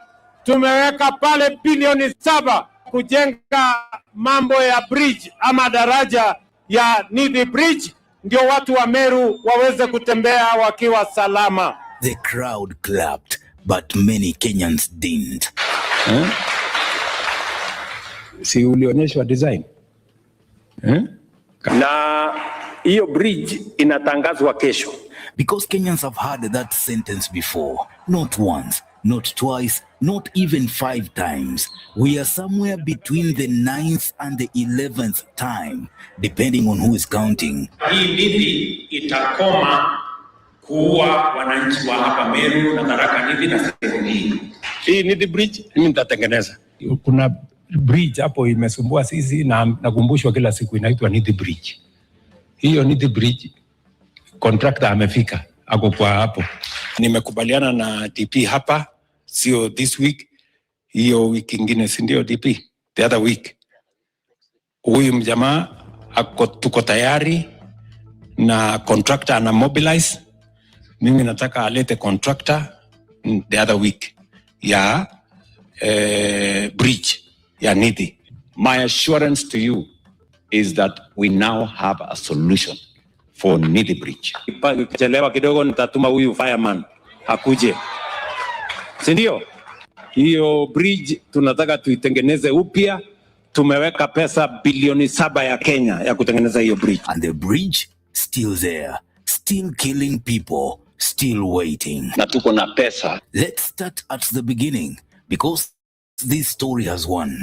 The Nithi Bridge sits on the Embu Meru A9 road. It has been there since 1983. 43 years of sharp curves, steep approaches, and the river Nithi running cold and deep below. It is not just a bridge, it is a graveyard with guardrails. A bus went over in 2000, 45 people dead. Another in 2022, 33 more. Border riders, school children, families on their way home. The bridge has taken them all. Meru and Tharaka Nithi leaders have been screaming for realignment for years. Senator Mesu, civic leaders, ordinary Kenyans, all of them walking to the same podium, singing the same song, fix this bridge before it kills again. And when William Ruto showed up in 2022 asking for their votes, he heard that song and he sang it right back at them. We will fix it. And so it began. Inatangazwa lini? Mkiona mkifuatilia katika vyombo vya habari ama ile procurement, we are starting procurement ya Nithi Bridge tomorrow. ChatGPT, can I make money online with $0? Yes, you can. Using a new method called co-listing, you can manage properties for others and earn a percentage of the income without needing any upfront investment. Can you show me how to do it? Certainly. Step number 1, go to Craigslist for your local market and click on the housing category. Step number 2, click on this button to see the oldest listings for rent. Step number 3, find a property that's been sitting empty for at least 20 days or longer, because that means that the landlord is losing money and needs your help. Step number 4, copy the address, paste it into the Analyzer app, and click this big blue button. The Analyzer app shows that this property could potentially generate 2.3 times the long-term rental rate. Now, using the method I just showed you, let me show you one of my accounts that has 13 of my rentals, as you can see right here. Now, for further clarity, this is a 3-bedroom rental that I don't rent or own. This is another 3-bedroom rental that I don't rent or own. And finally, this is a 2-bedroom rental that I don't rent or own. So to summarize, I have over 24 rentals that I don't rent or own that are making me money, and I didn't buy any furniture for them, and I spent $0. Now, I'm not the only one that's making this work. Let me take you to my Facebook group, show you this is legit, and show you that other people are making this work too. Over here, you have Travis in Dallas, Texas. He's got over 20 properties that he doesn't rent or own. Over here, you have Suzanne over in Chicago. She's got over 5 properties that she doesn't rent or own. Over here, you have Beth. She's in Kansas, Missouri. She's got 15 properties that she doesn't rent or own. And over here, you have Carlos. He's in Los Angeles, and he's got over 11 properties that he doesn't rent or own. And finally, this is Margarita. She got 2 properties in downtown Vancouver that she doesn't rent her own. And she got this latest property while she was traveling to Mexico. Guys, I could go on and on. But the point is, other people are making this work without having to rent or own any properties. Now, the best part is that it doesn't matter where you're from. It doesn't matter if you're new to business. And it doesn't even matter if you have no experience. You can plug into this system and start within days. Whether you live in a small town, a small city, or a big city. Now, I put together a free step-by-step training that unpacks the entire process from A to Z on how to land your first deal. So even if you never click on ads, make a one-time exception, because the reason this works so well is because only a handful of people know it even exists. Click the link and I'll see you on the other side.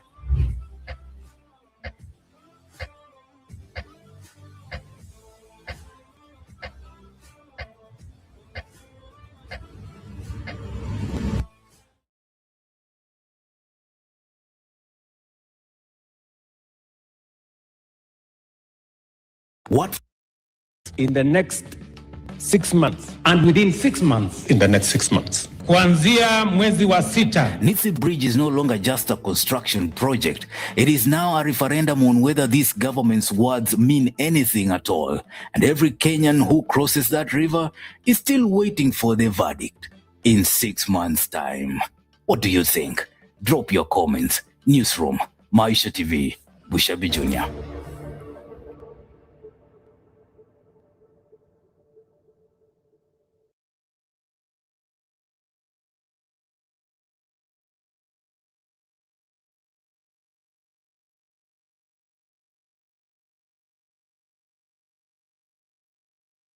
In this business, you're either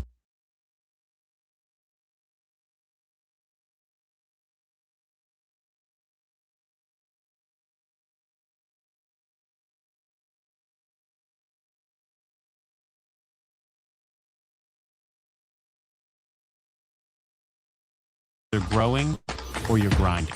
Good morning, Fred. We've received an emergency call, and you're being rerouted. Success is no longer about working harder. It's about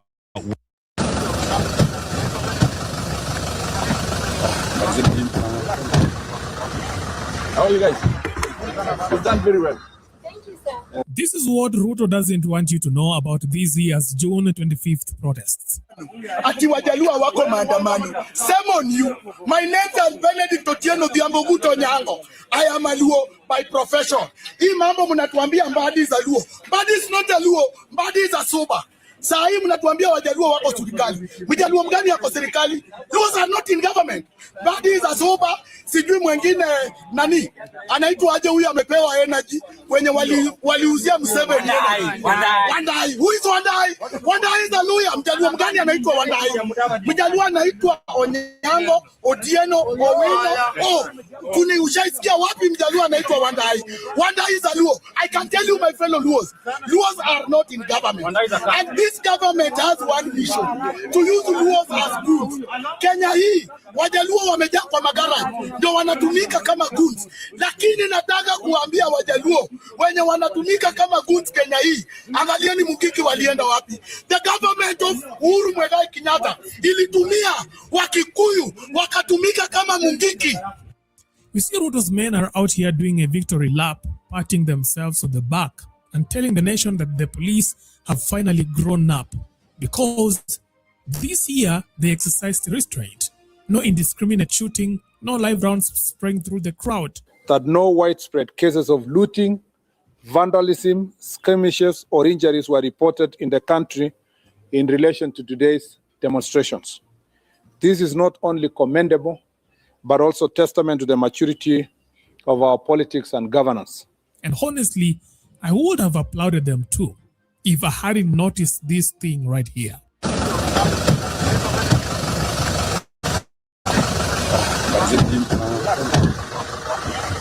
How are you guys? You've done very well. Thank you, sir. Hello? Good to see you. Good to see you, sir. You guys, you've done very well. We still have the remaining few hours and then we are done, isn't it? Yes. We are so happy what you've done so far. How are you, Bani? GSU? Yes, sir. Salama? It's easier. Yes, sir. Good. Kila kitu iko sawa. Si wacha tutembee tuone Wednesday. Have you had lunch? Yes, sir. That's okay. You have had lunch. Yeah. Sawa. Mshikilie hivyo. Nitawatembelea. Maybe just a comment on how the day was. It's okay. Everything we are okay. Quite okay now. So, Because you've seen the here. No. Already the IG has spoken, and ours is just to continue maintaining peace and order. We are happy so far. Everything is good. All right? Even you are happy. I can see from your. For the first time since the Gen Z-led protest erupted, Kenya saw the deployment of what experts identify as a long-range acoustic device, or LRAD, often described as a sound cannon.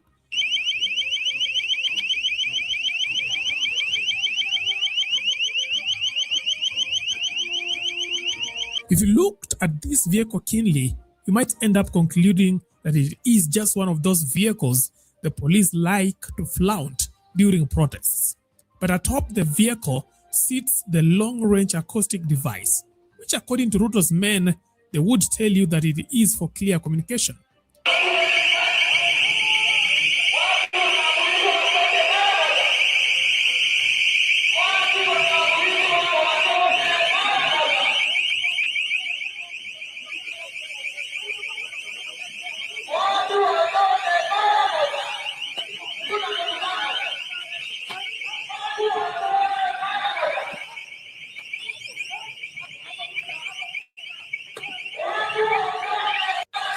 But what they won't tell you is that it can also emit highly concentrated extremely loud sounds of about 160 decibels, an intensity capable of making you permanently deaf.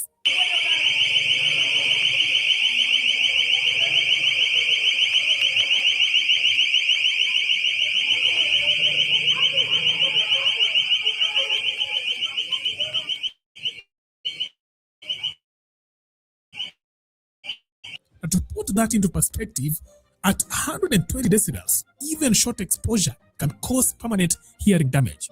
At 140 decibels, sound becomes physically painful. And at 160 decibels, you are entering territory that can seriously injure the delicate structure of the ear.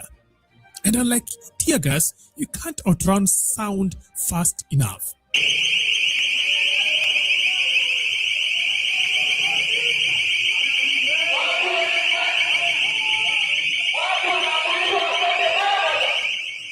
Supporters argue that these devices are non-lethal, a safer alternative to firearms, a modern crowd control tool used in other parts of the world.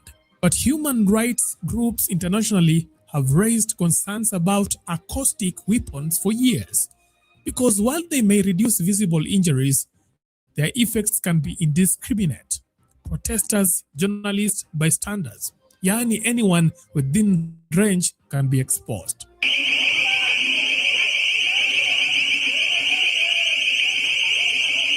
And then there is another layer to this conversation. The genius and the horror of the acoustic weapon is its invisibility. You see, when a police shoots a protester, there is a photographer or a videographer somewhere capturing the incident.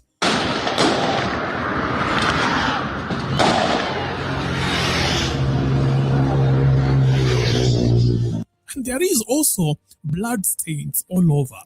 But when a sonic cannon hits a crowd, the victims just look confused. They clutch their ears and scatter.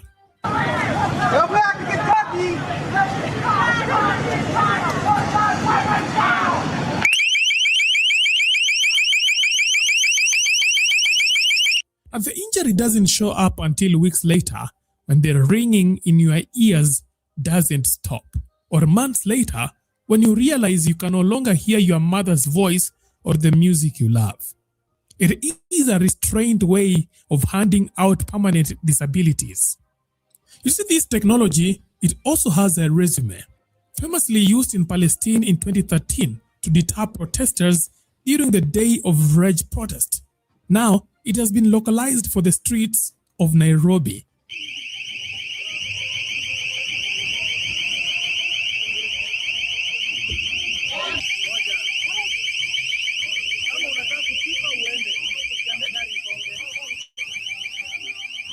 Naruto doesn't want you to know that the state has found a way to harm you without leaving a single bruise for the cameras to catch.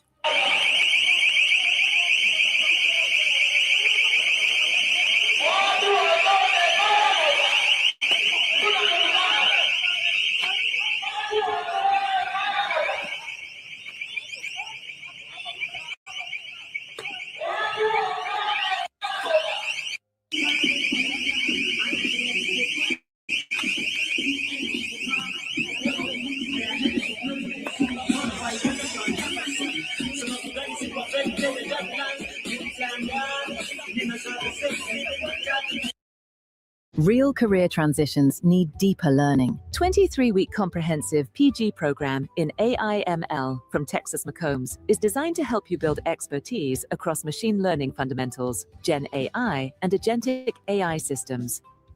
Learn from global industry experts and work on real-world AI projects. Get hands-on exposure with 30+ tools and technologies used across AI workflows. Create an e-portfolio that makes your skills visible and earn a globally recognized credential from Texas McCombs. Make a successful career transition into AI. Get started now.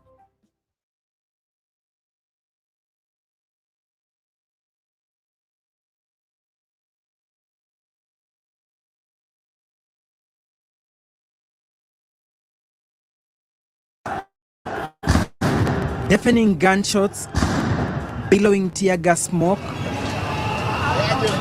burning vehicles, loud screams, Blaring, piercing, and rapidly oscillating ambulance sirens rented the air in the central business district, ostensibly the government square, as pandemonium reigned after youthful protesters christened Gen Z's invaded parliament.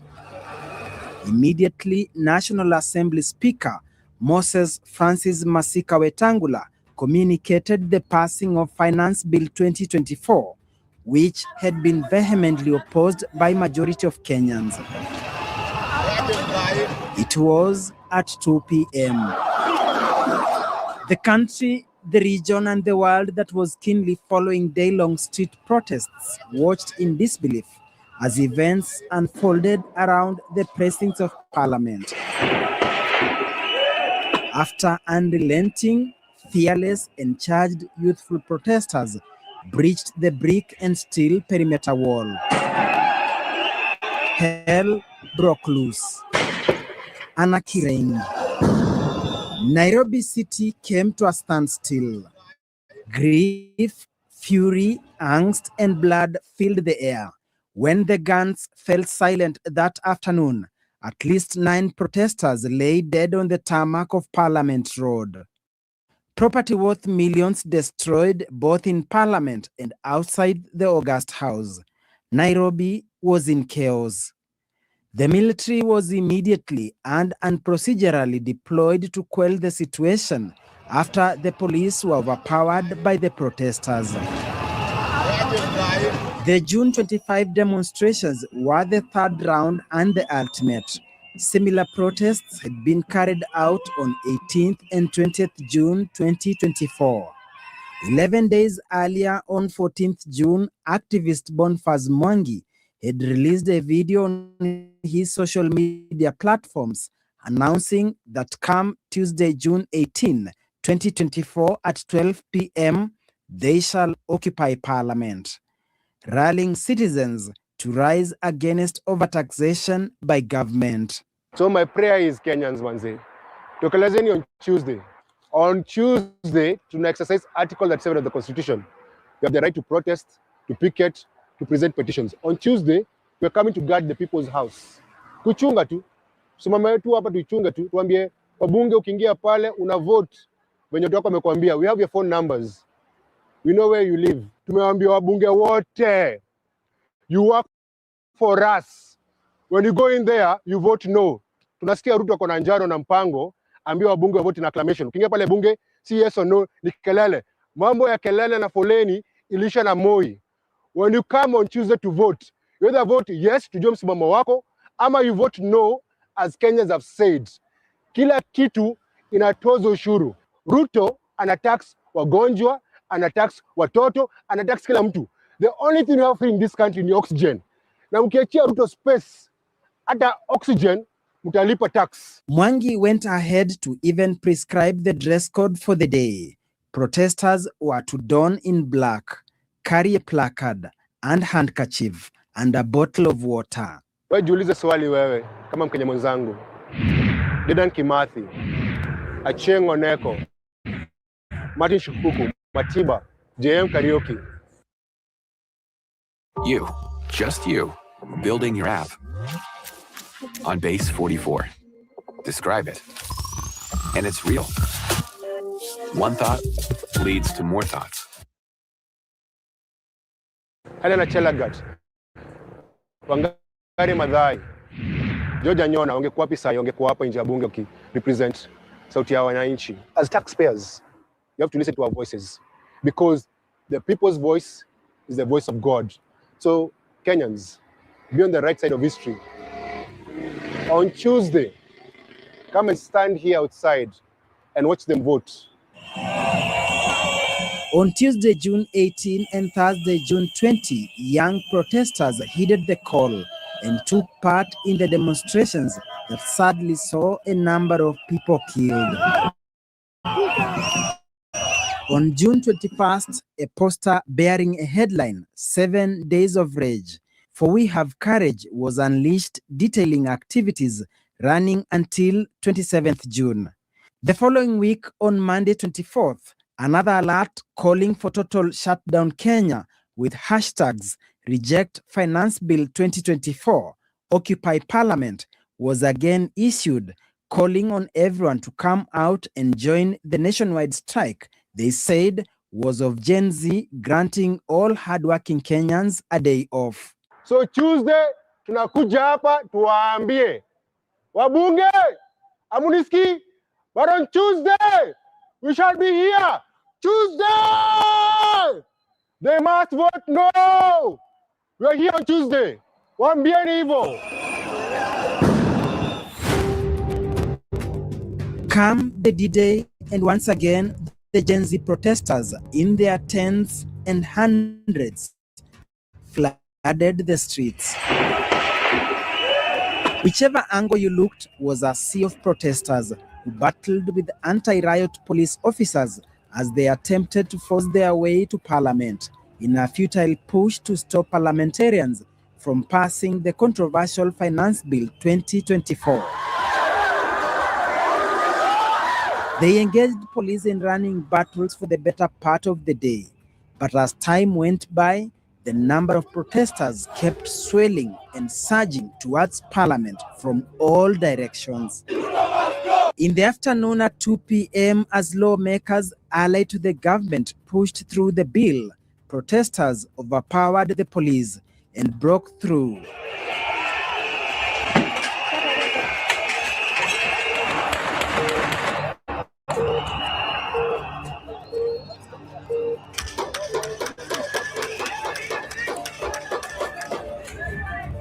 Dashing inside the heavily fortified Parliament, destroying everything in their wake.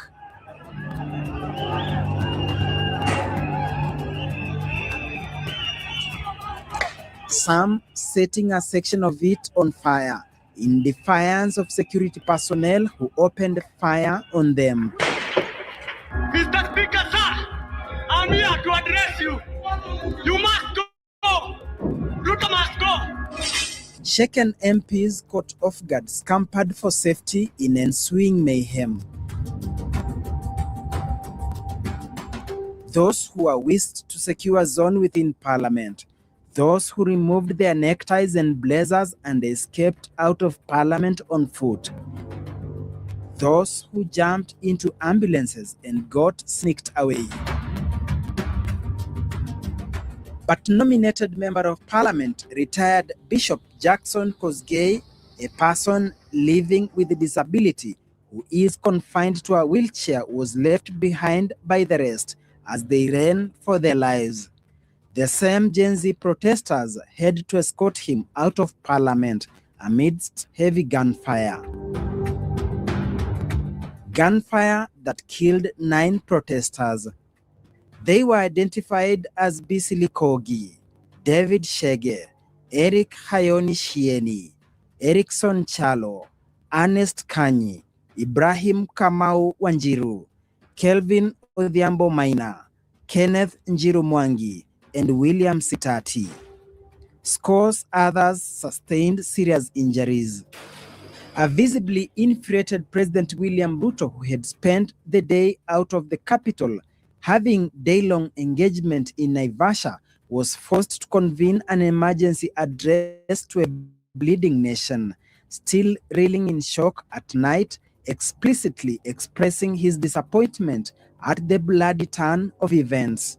An otherwise legitimate expression of the fundamental rights and freedoms of assembly, demonstration, picketing, and petitioning of public authorities by a section of law-abiding citizens of the Republic of Kenya was infiltrated and hijacked by a group of organized criminals. National Assembly members who had ignored public's rejection of the bill, shoving it down their throats under the directives of the executive, were forced to eat their humble pie 24 hours later, when a cornered President William Ruto eventually declined to pressure and declined to assent to the bill. And because I run a government, but I also lead people, and the people have spoken. I concede. And therefore, I will not sign the 2024 finance bill, and it shall subsequently be withdrawn. What followed in subsequent days were efforts by President Ruto to get hold of radical activist Boniface Mwangi. A meeting was organized at State House, and UDA Secretary General Hassan Omar, who was to broker the deal by delivering Mwangi, had just landed in Mombasa, was forced to make a U-turn to Nairobi, but upon landing, Boniface Mwangi was an no-show, while the president waited.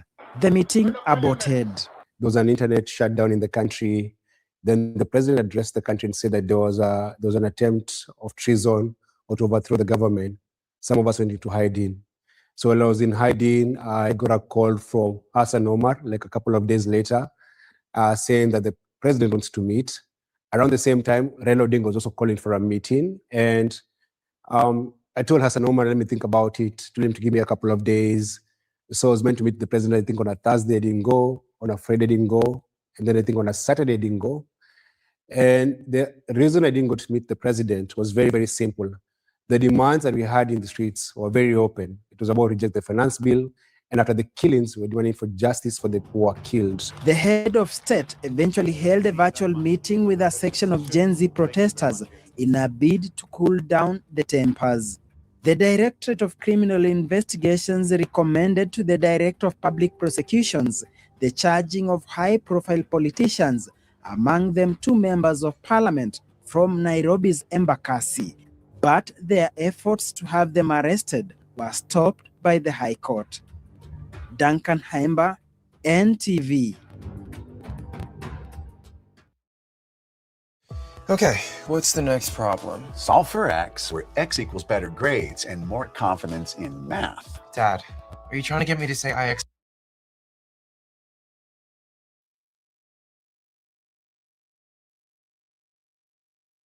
Gen Z protesters in a bid to cool down the tempers. The Directorate of Criminal Investigations recommended to the Director of Public Prosecutions the charging.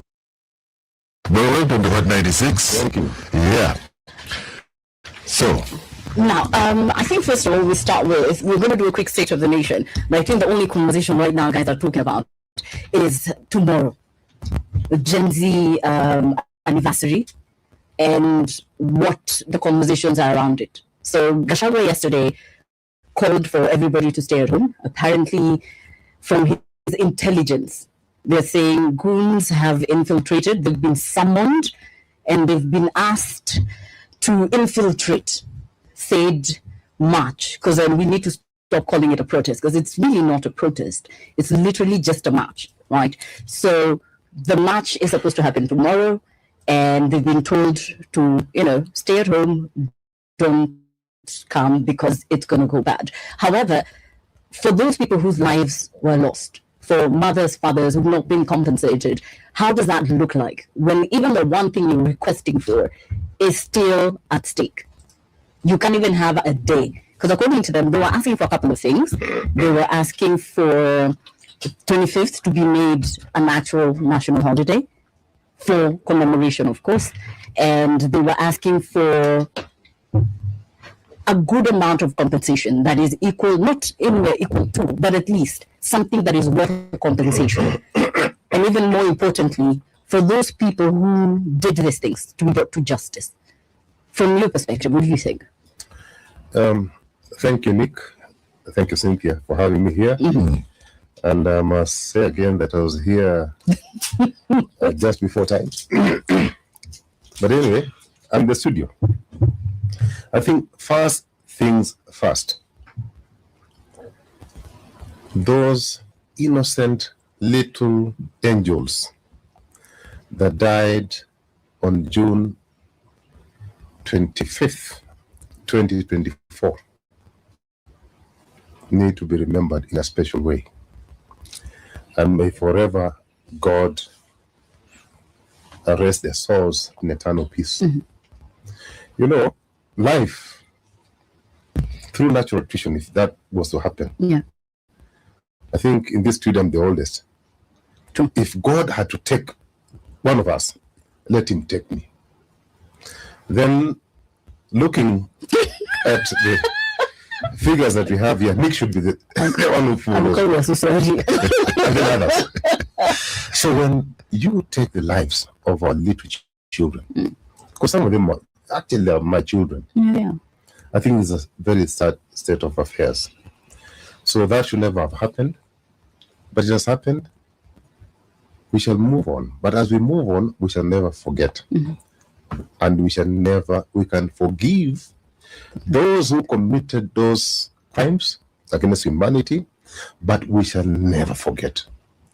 And I think that's what this administration is working so hard to get people to forget, that we lost little angels. They are working so hard. It is not possible to forget. We shall never forget. I'm one of the people who will only forget once I'm down 6 feet. Thank God I go 6 feet.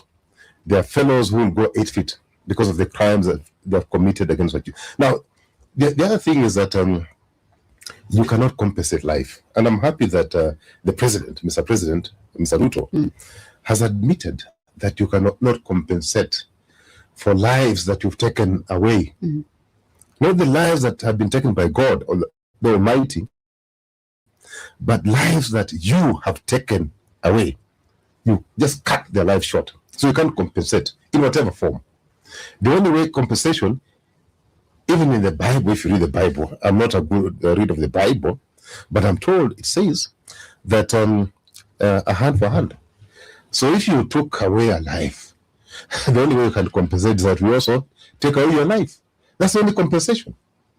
If you read the Bible.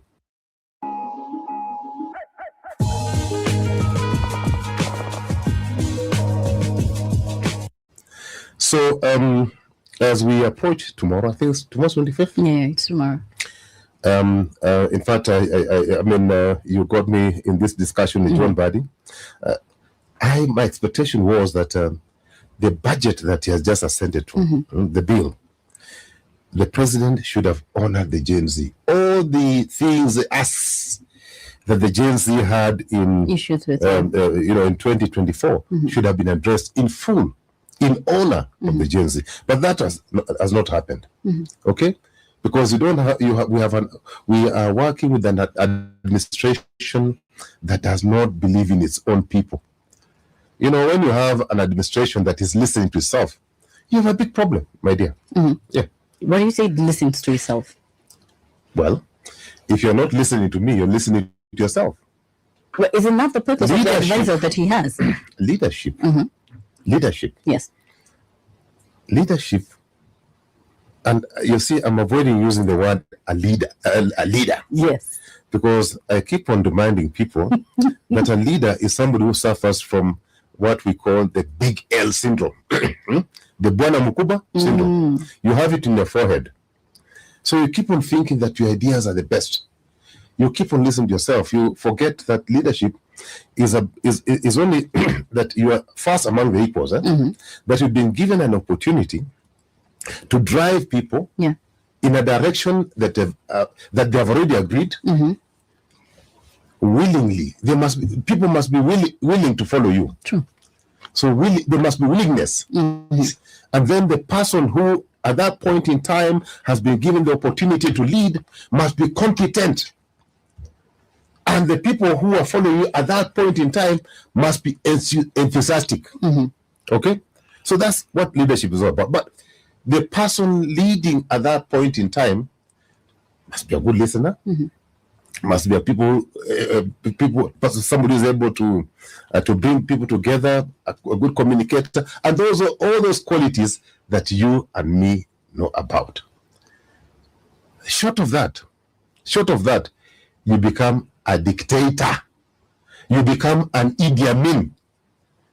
And those bad fellows we've had in the continent of Africa that have now gone to Sayuni. You know them. So even the ones we currently have, and I'll not mention names, because they're also fathers And I want to remember the Gen Zs tomorrow, starting today. They're also parents. I want to inflict pain, maximum pain, by reminding them that what they did was wrong. That under your leadership, when you go to your creator, you will be going with a lot of blood on your hands. Me, I don't know how some people sleep in this republic. I don't know. How do they sleep when hundreds of children died under your watch? How can you sleep? Can you imagine your child being shot, like Rex Masai being shot in the foot and dies? And then several months later, you're the one occupying the highest seat in the republic. You still give orders for youth to be shot in the foot, in the legs. And yet Rex Masai died from an injury that was inflicted on him in the foot via a bullet. So, I mean, when I saw His Excellency, my friend, reading a statement in State House, receiving a report from this committee that he put together, and I thank Faith Odhiambo for being faithful, for running out of that committee. You can't be part of that committee. Let me ask you, Barakisi, have you ever gotten a chance to, because the other day we had Onesmus Gogoi, who said he speaks to the president and has told him, called him out sometimes. Have you gotten a chance to ever speak to him? He met Mbadi today. Is he accessible such you can, tell him, Bwana President, unachoma. Unaband. Nick, the man is banning himself. But have you told him that he... You see, I've never had that opportunity because, you see, sometimes, power defines who you are. Yes. When you don't have it, we cannot know who you are. But once you get power, like Oburu is looking for power. You have to say it like that, like you're a bit tired. Power. Exactly. Once you have it, then we know who you are. We then come to actually realize, appreciate who you are. So we didn't know who William Samoei Ruto was until he got power. So Is your roof leaking? Are your headlights too bright? Can ants read? Maybe I'm fortunate that I have not had the opportunity to speak to His Excellency the President from the time he took over the leadership of this country. I have not had time. I have not time, but I have not had access. He knows me because we've interacted before. Yeah. The first time we interacted was in 1992, and I don't want to get that history way back, Yeah. When some of us only owned one suit, man. So now there are three, I'm playing. No, I don't have one, man. I don't have one. I still have one. Nick, come on, man. I only have one. In fact, I've taken to laundry. So you see, remind us your birthday, we'll get your second one. Please, 20th January. So, when you occupy that office, like any leader or person exercising leadership, the person I keep on talking about is Emilio Mwai Kibaki. I think that's that was my president. Yes. He spoke less, but he listened more. He listened. And then he surrounded himself with very astute advisors. Yes. People who are his age mates, some even were slightly older than him, but people who had nothing to lose. People who would look at him in the eye, eyeball to eyeball, and tell him, "Oh, Emilio, not Mr. President, Excellency, I'm kneeling down, falling down all over." Guys will tell him, "Here, you're failing." But what is happening currently? You have guys who came from nowhere, guys who think that the president is a savior, guys who can not look at the president in the eye, eyeball to eyeball, and tell him, "You know what? Here, you are failing." So if you expect me to be one of them, I'll never be given that chance, because I think he's a sort of person who prefers dealing with people who Yes, man. Yes, man. Yes, sir. Yes, sir. Yes, sir. Can a country really be run like that? Son of grace. He's not a yes man. He's not a yes man. Yeah, Miguna can make a powerful team. He's my friend, but I don't know whether. I was waiting for the disclaimer. He's my friend. I mean, he's my friend. Yes. You know, he's a good guy, man. But you know, people are different. Yes. So out of the you've given us a lot of reasons why I'm assuming this government is not working. And I remember when we put out in the poster, we said they're working. The guys are working. But they're working towards failure. So when we said Kenya is at a crossroads, right? And we're here to decide, then are we going to continue the way we are, or we're going to look for a better option? And we have a list of, almost 7-8 people who would fit the position, according to themselves, right? And I say themselves because currently we have no way of knowing. Personally, we see new, yeah? Mother Karua has never been a president. Kalonzo has been a deputy president, I believe, at one point, and the rest. We have no way of knowing whether or not they're going to be much better. Kwa hiyo list yako yote, wewe unaona nani? Cynthia. Usiogope. Listen, you've asked me a very hard question. It's not a hard question. It's a very straightforward question. Because see, I am the executive director of Azimio La Umoja. And the people have so far declared, I work for all of them. So I can tell you that they all fit the bill. What I can tell you is that they are all better. They can all be. They can be better than William. All of them. All of them. Martha's my friend. She's been a cabinet minister. Yes. She's better. Matiang'i has been there. Yes. So all of them fit the bill. Let's start from there. So what Kenyans should be looking for is a person who has the capacity to put this team together. To provide leadership. Not a leader, but to provide leadership. Someone who would accept that I'm just first among equals. Okay? So my job is to use these resources that I have, like Kibaki did, to take this country to the next vision. Right. Vision 2030 is ending. I don't know whether you people talk about these things. We do. Kibaki, when he moved into office, and he said, you see, we've done well so far. On a scale of 10, maybe we've done 3. Okay? But for us to... You're so well, it's 3 out of 10, 30%. I'm saying, when Kibaki took over, Yes. at the point he took over, okay? Somebody's interfering. They must be interfering. Yes. We're very keen to hear what you have to say. At the time the Kibaki took over, we probably, on a scale of 10, were 3. Yeah. But what did he do? The first thing he did is to say, listen, fellow Kenyans, can we sit down and craft a vision for this country? A shared vision. Yes. Not my vision. The current president talks about his vision, his dreams. I don't want to call them names. I'll tell Nick behind the tent. I'll tell Nick. I'll talk to Nick. Alituambia amekuja na His own dreams. You see, your own dreams, you confine your dreams to yourself and your family and your wife. But a nation's vision is collective. You collect views from all Kenyans and you say, okay, what type of Kenya do you want to have 30 years from today? Yeah.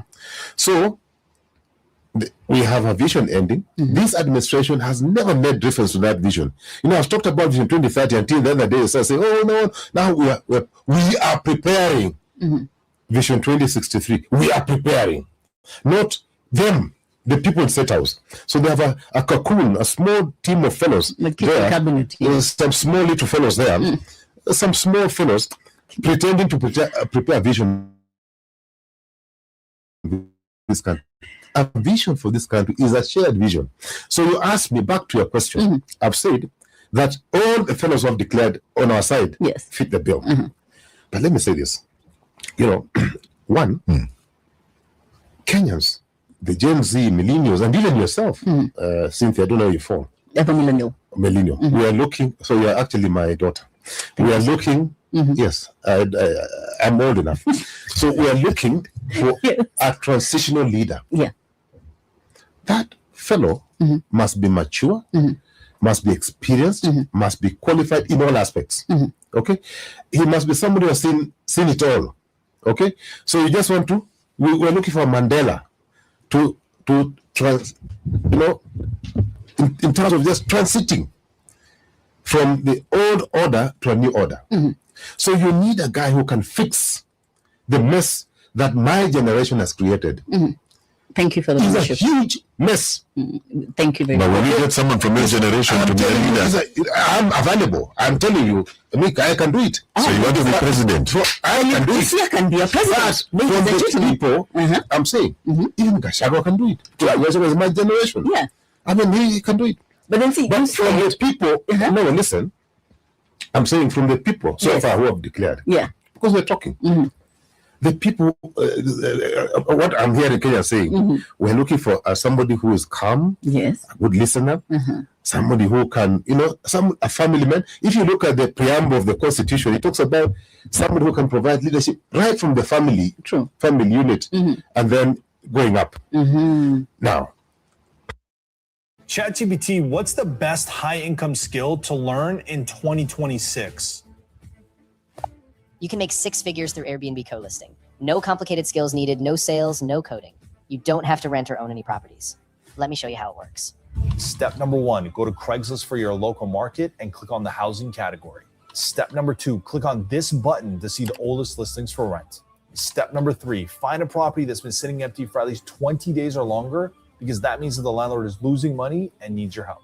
Step number 4, copy the address, paste it into the Airbnb Analyzer app, and click this big blue button. The Airbnb Analyzer app shows that this property can potentially generate 2.3 times the long-term rental rate. Now, using the method I just showed you, let me show you one of my accounts that has 13 of my rentals, as you can see right here.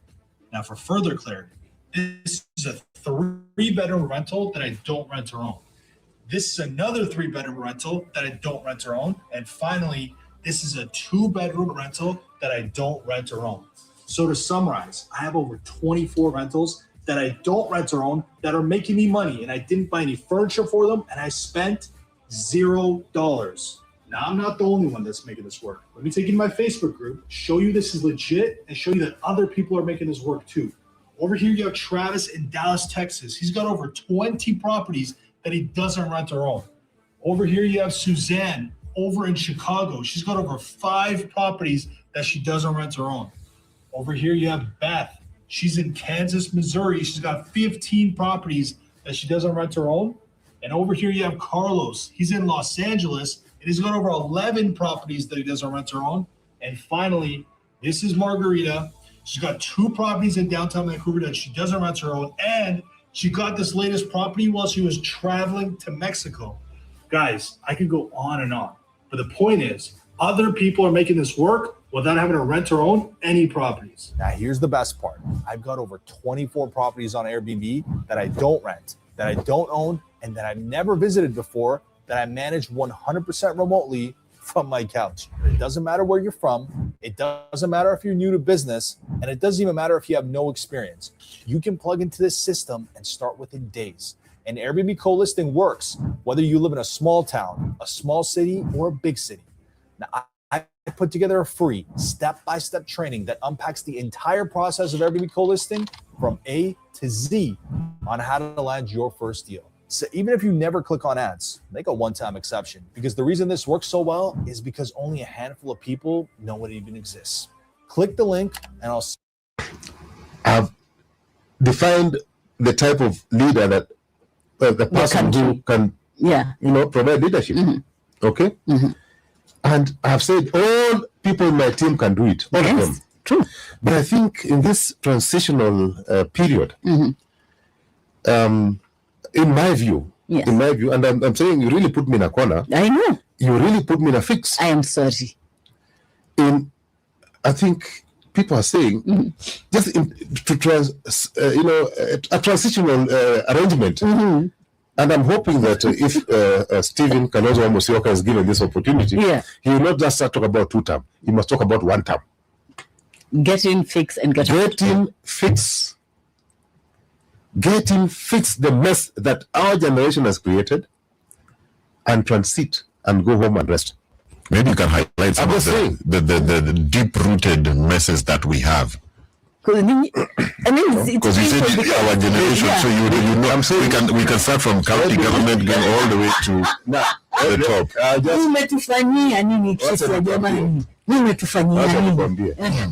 The messes we've done. Yes. Corruption at levels that you can never imagine. Uhuru, in his own admission, he admitted that this country loses 2 billion per day. In a year is what? Almost 700. Uhuru himself, okay? This administration has admitted that we lose 3 billion. In a year, it's about 1.2 trillion. Okay? That's almost 25% of the budget. Almost. Okay? So they are looking for money for development. They're looking for money to pay loans. If they only stop corruption, they'll have enough money for development and doing what? And paying the loans that we have. Clear. So the biggest issue is corruption as a result of bad governance. So Nick asked me, what can we do? Some of these things don't need a magician. They just need somebody who is committed, like Kibaki was, committed to good governance. Okay? You know, rule by the rule of law. We have a beautiful constitution. Why are you trying to govern out of the constitution, disobeying court orders and what have you? Just govern this country through the rule of law. Use the constitution. Number 2, bad management. We have completely mismanaged our economy. Okay? If you look at what this administration is doing, by the time you allocate a non-productive area like State House, you allocate State House 17 billion. Yes. I think by the time they're done this financial year, bad is down here, they have done 18 billion. Have you included the budget for the church he was to build? I'm not. He said the president. My train. In the next 6 months. Listen, the president said that was coming from his pocket of friends. Yes. But anyway, that aside, by the time, it's crazy. I think if you look at the budget for State House, it's probably more than even White House. Yes. Yeah, but it is. Actually, it is. 18 billion. By far, yeah. Now you are allocating 18 billion to a non-productive unit. It's not a unit that spurs economic activities. So, I mean, it's crazy, man, that you can have 18 billion. What are you doing with 18 billion? So, that 80, and you can do with a third of that amount, 7 billion. You can do 7 billion. I heard the other day Kalonzo Musyoka saying that our team would actually do with 7 billion, and I think we can do 7 billion shillings, because other 10 or so billion is used for bribing people. You know, so there's it's for bribing people and for flying jets. And like my friend Igiji says, in those jets people are massaged, with guys from Seychelles. This is ridiculous. Oh, do you have any images I can see after 10? Behind the tent. So you see, I think I'm talking about the wastage, the amount of wastage is government. Right. I mean, it's unmatched. So if you just, again, reduce, if you manage the economy, if you manage the resources that we have efficiently, effectively, economically, those resources we have are sufficient to drive this country into the first world, not into Singapore, but into Singapore. True. So efficient management, strategic management, managing this country in a strategic way. But when you manage this country as a chairman of a cattle dip, You know, when you go to that level, I'm calling things as they should be called. Yes, you're managing an economy. Yeah, is it 4 trillion economy? You're managing as if you're just. Why can't you deploy resources where they should be deployed? In education, Uhuru left us 22,000 capitation per student. We're down to 15. Can you explain that? Nobody can. Can you explain? But you have to give 100% when you say you're progressing, Uhuru left us with free secondary education. Mike back in the first 100 days said free primary education. And people are asking where would money come from? Money came, he stopped corruption. The money that financed free education just came from corruption. So that stopped this bloody thing. But when you get into office and you want to mismanage the resources you have, of course, instead of increasing the capitation reduce. When you take over management of an economy that is functioning fairly well, and then you introduce something called shisha, whatever, and you promise people heaven, and our mothers, I mean, unfortunately, I don't have one man part.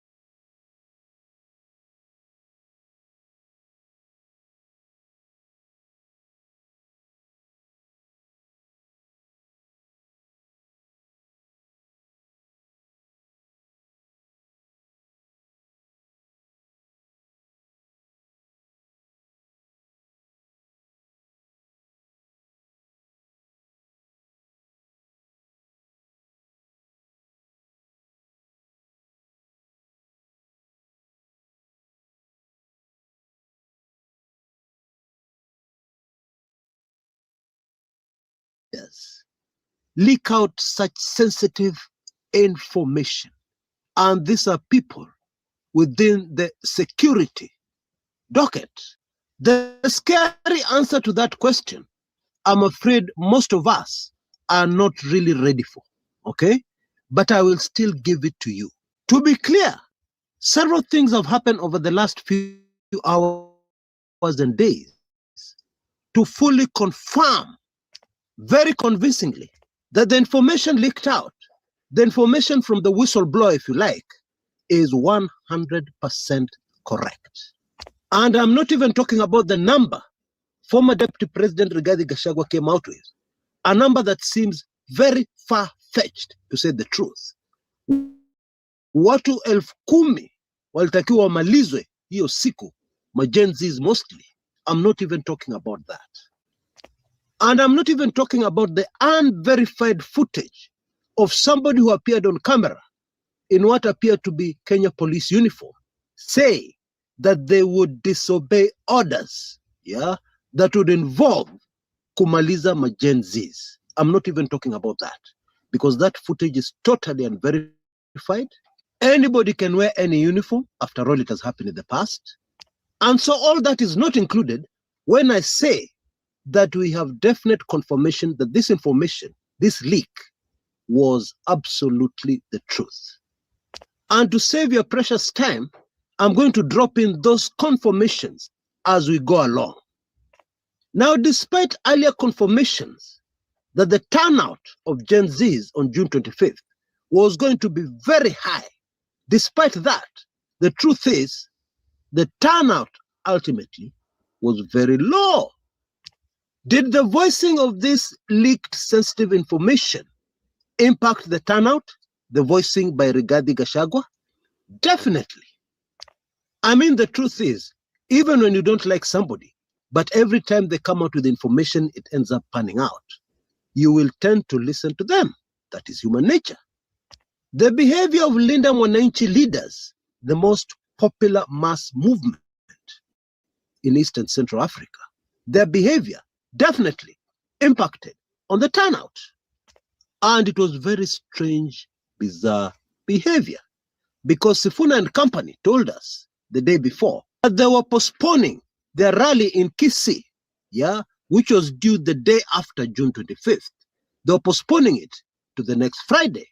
And then they said something else: to stand in solidarity with the Gen Z commemoration, protests, and peaceful marches. Now, please note very carefully, to stand with them, not to participate with them in the said protests. Because ordinarily, they would have appealed to supporters of Linda Mwananchi to turn out in great numbers for the protests.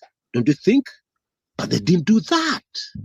Regulars on this channel will also know that something similar to this has happened before. Just before the Kakamega rally, the Sifuna Linda Mwananchi Kakamega rally, Sifuna received vital intel, advanced information from, wait for this one, Rigathi Gachagua, that helped tremendously in protecting Linda Mwananchi leaders when they did the Kakamega, very successful Linda Mwananchi rally. And I can reveal today some of the information Linda Mwananchi received from Gachagua included stay out of Kisumu Airport. You will remember that Sifuna, Babu Owino and company changed their mode of air transport at the very last minute.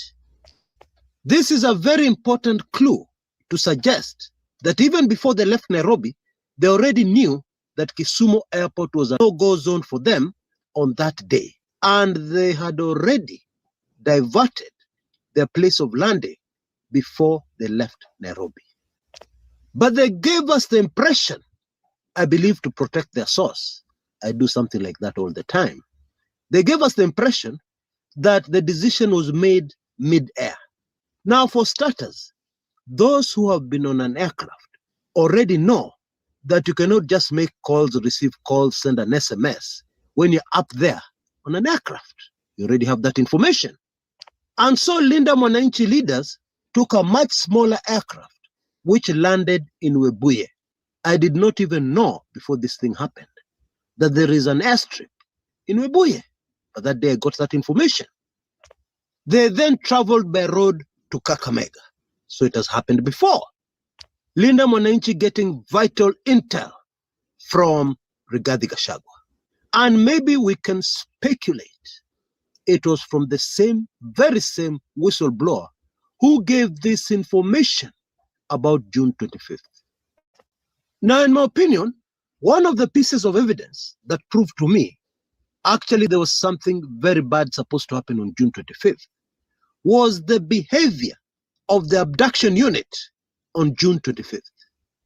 It brought out some sort of vengefulness, masira, that was clearly displayed. Now, I'm sure most of us have heard that on June 25th, 6 people, at least 6 people, actually there were more, were abducted, but later found safe, but very shaken, and were rushed to Nairobi Hospital. Walikuwa wameumizwa.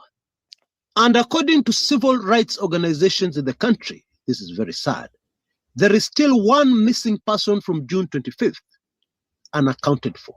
They have still not been found.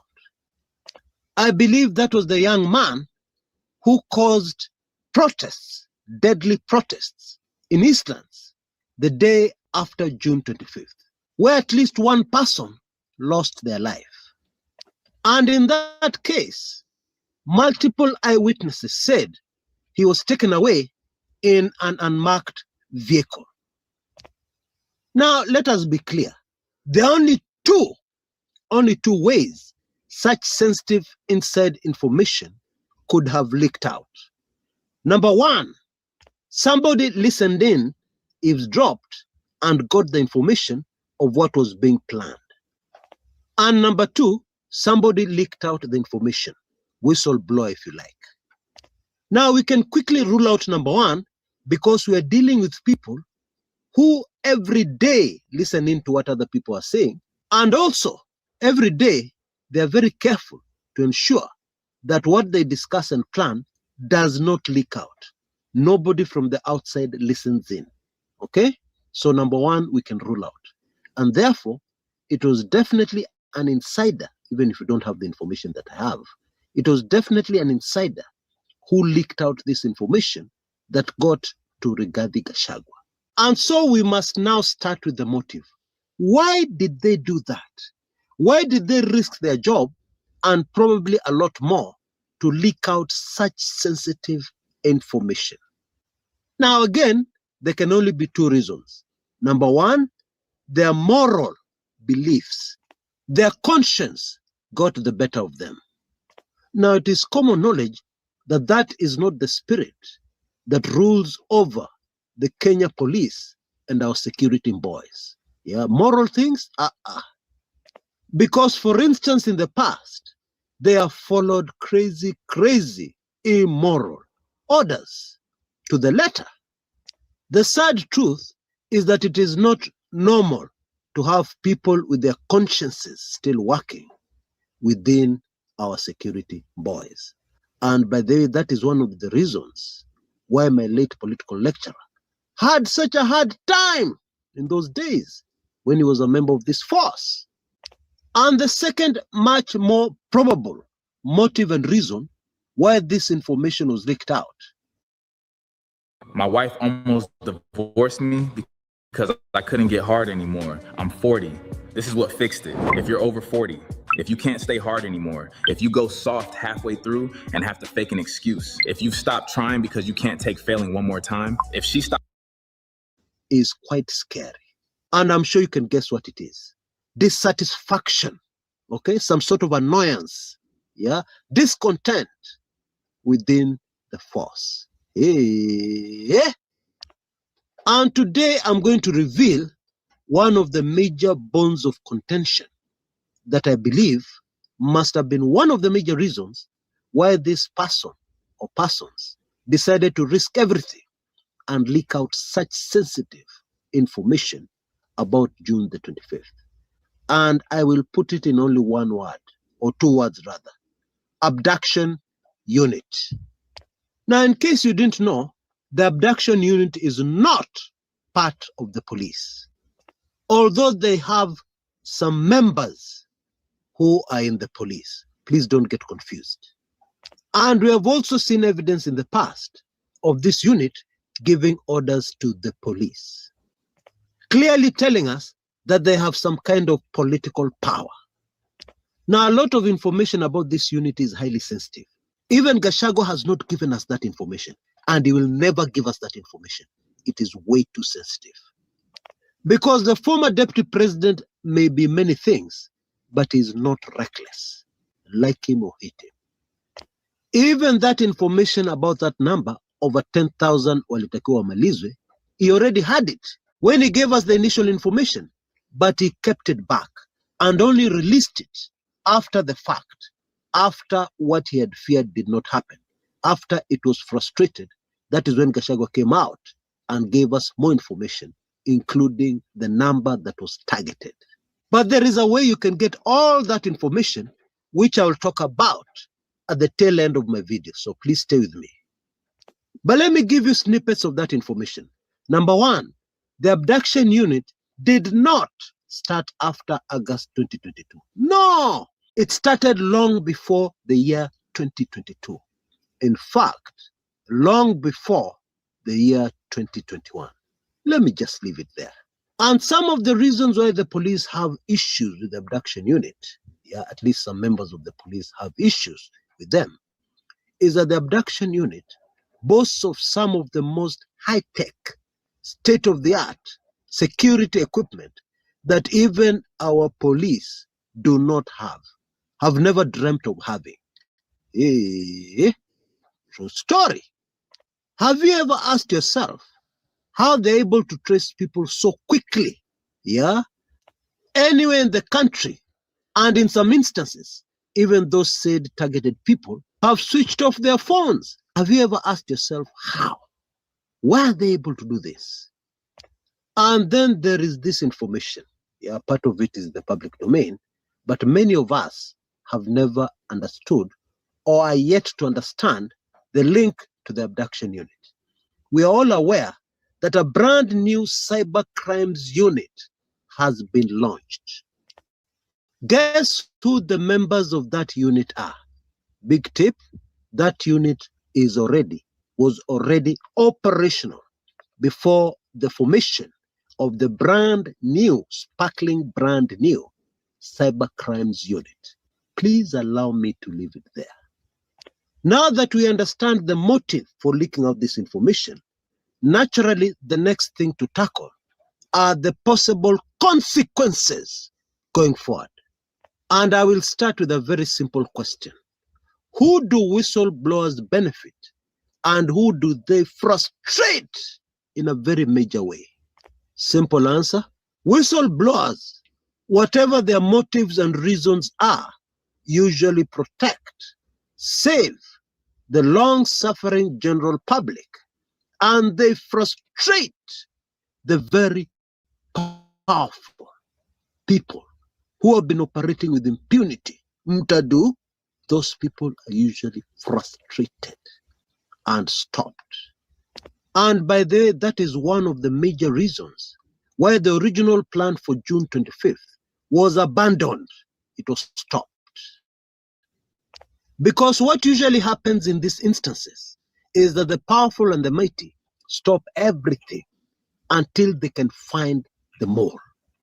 They usually put down everything and do everything and beyond that they can possibly do to find the more. Because the fear is always, if this person knows everything that we're going to do, everything that we've already planned, what other trap do they have for us if we go forward with this thing, which they already know inside out? What other trap is there waiting for us somewhere ahead? We can't continue. Drama bin drama, Arab drama, Ole drama, Nyar drama, Asi drama, zote pamoja. Every month, this Airbnb pays me about $2,700 in semi-passive income. Now, here's the thing. I don't own it and I don't pay any rent. And here's the thing. You can actually do this too. It doesn't even matter where you live, even if you're in a...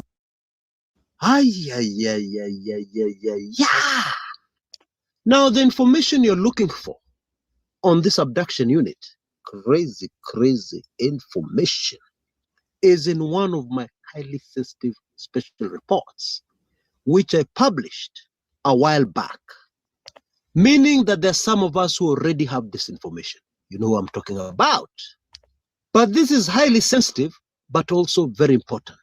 And so today, I'm willing to send you that single highly sensitive special report only for a token Kenya shillings 199 to support the Kume Kucha Chris mission for a better Kenya. And please, don't forget to text me your email address immediately after you've made your payment. Please don't forget. I am still drowning in guilt because there are some people who have sent me chapa, but they have not sent me their email addresses, and I have no way of contacting them because you know these days M-Pesa wana feature parts of the number. Please nisaidie na unitoe kwa guilt. Send me that email address, Conman Stairway. Send me that email address with information, details of your payment whenever you made it.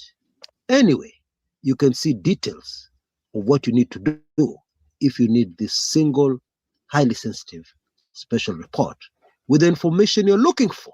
All of it. It will really shock you. All the details on your screens right now. And in case you're interested in the golden key, permanently, there is a brand new offer today, and the price is Kenya shillings 999. The details are also on your screens right now. Please move with speed. This is yet another sponsored offer, even the 1991. Please take full advantage. Until next time, this is Chris Karaoke Kumekucha.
Okay, ni sawa.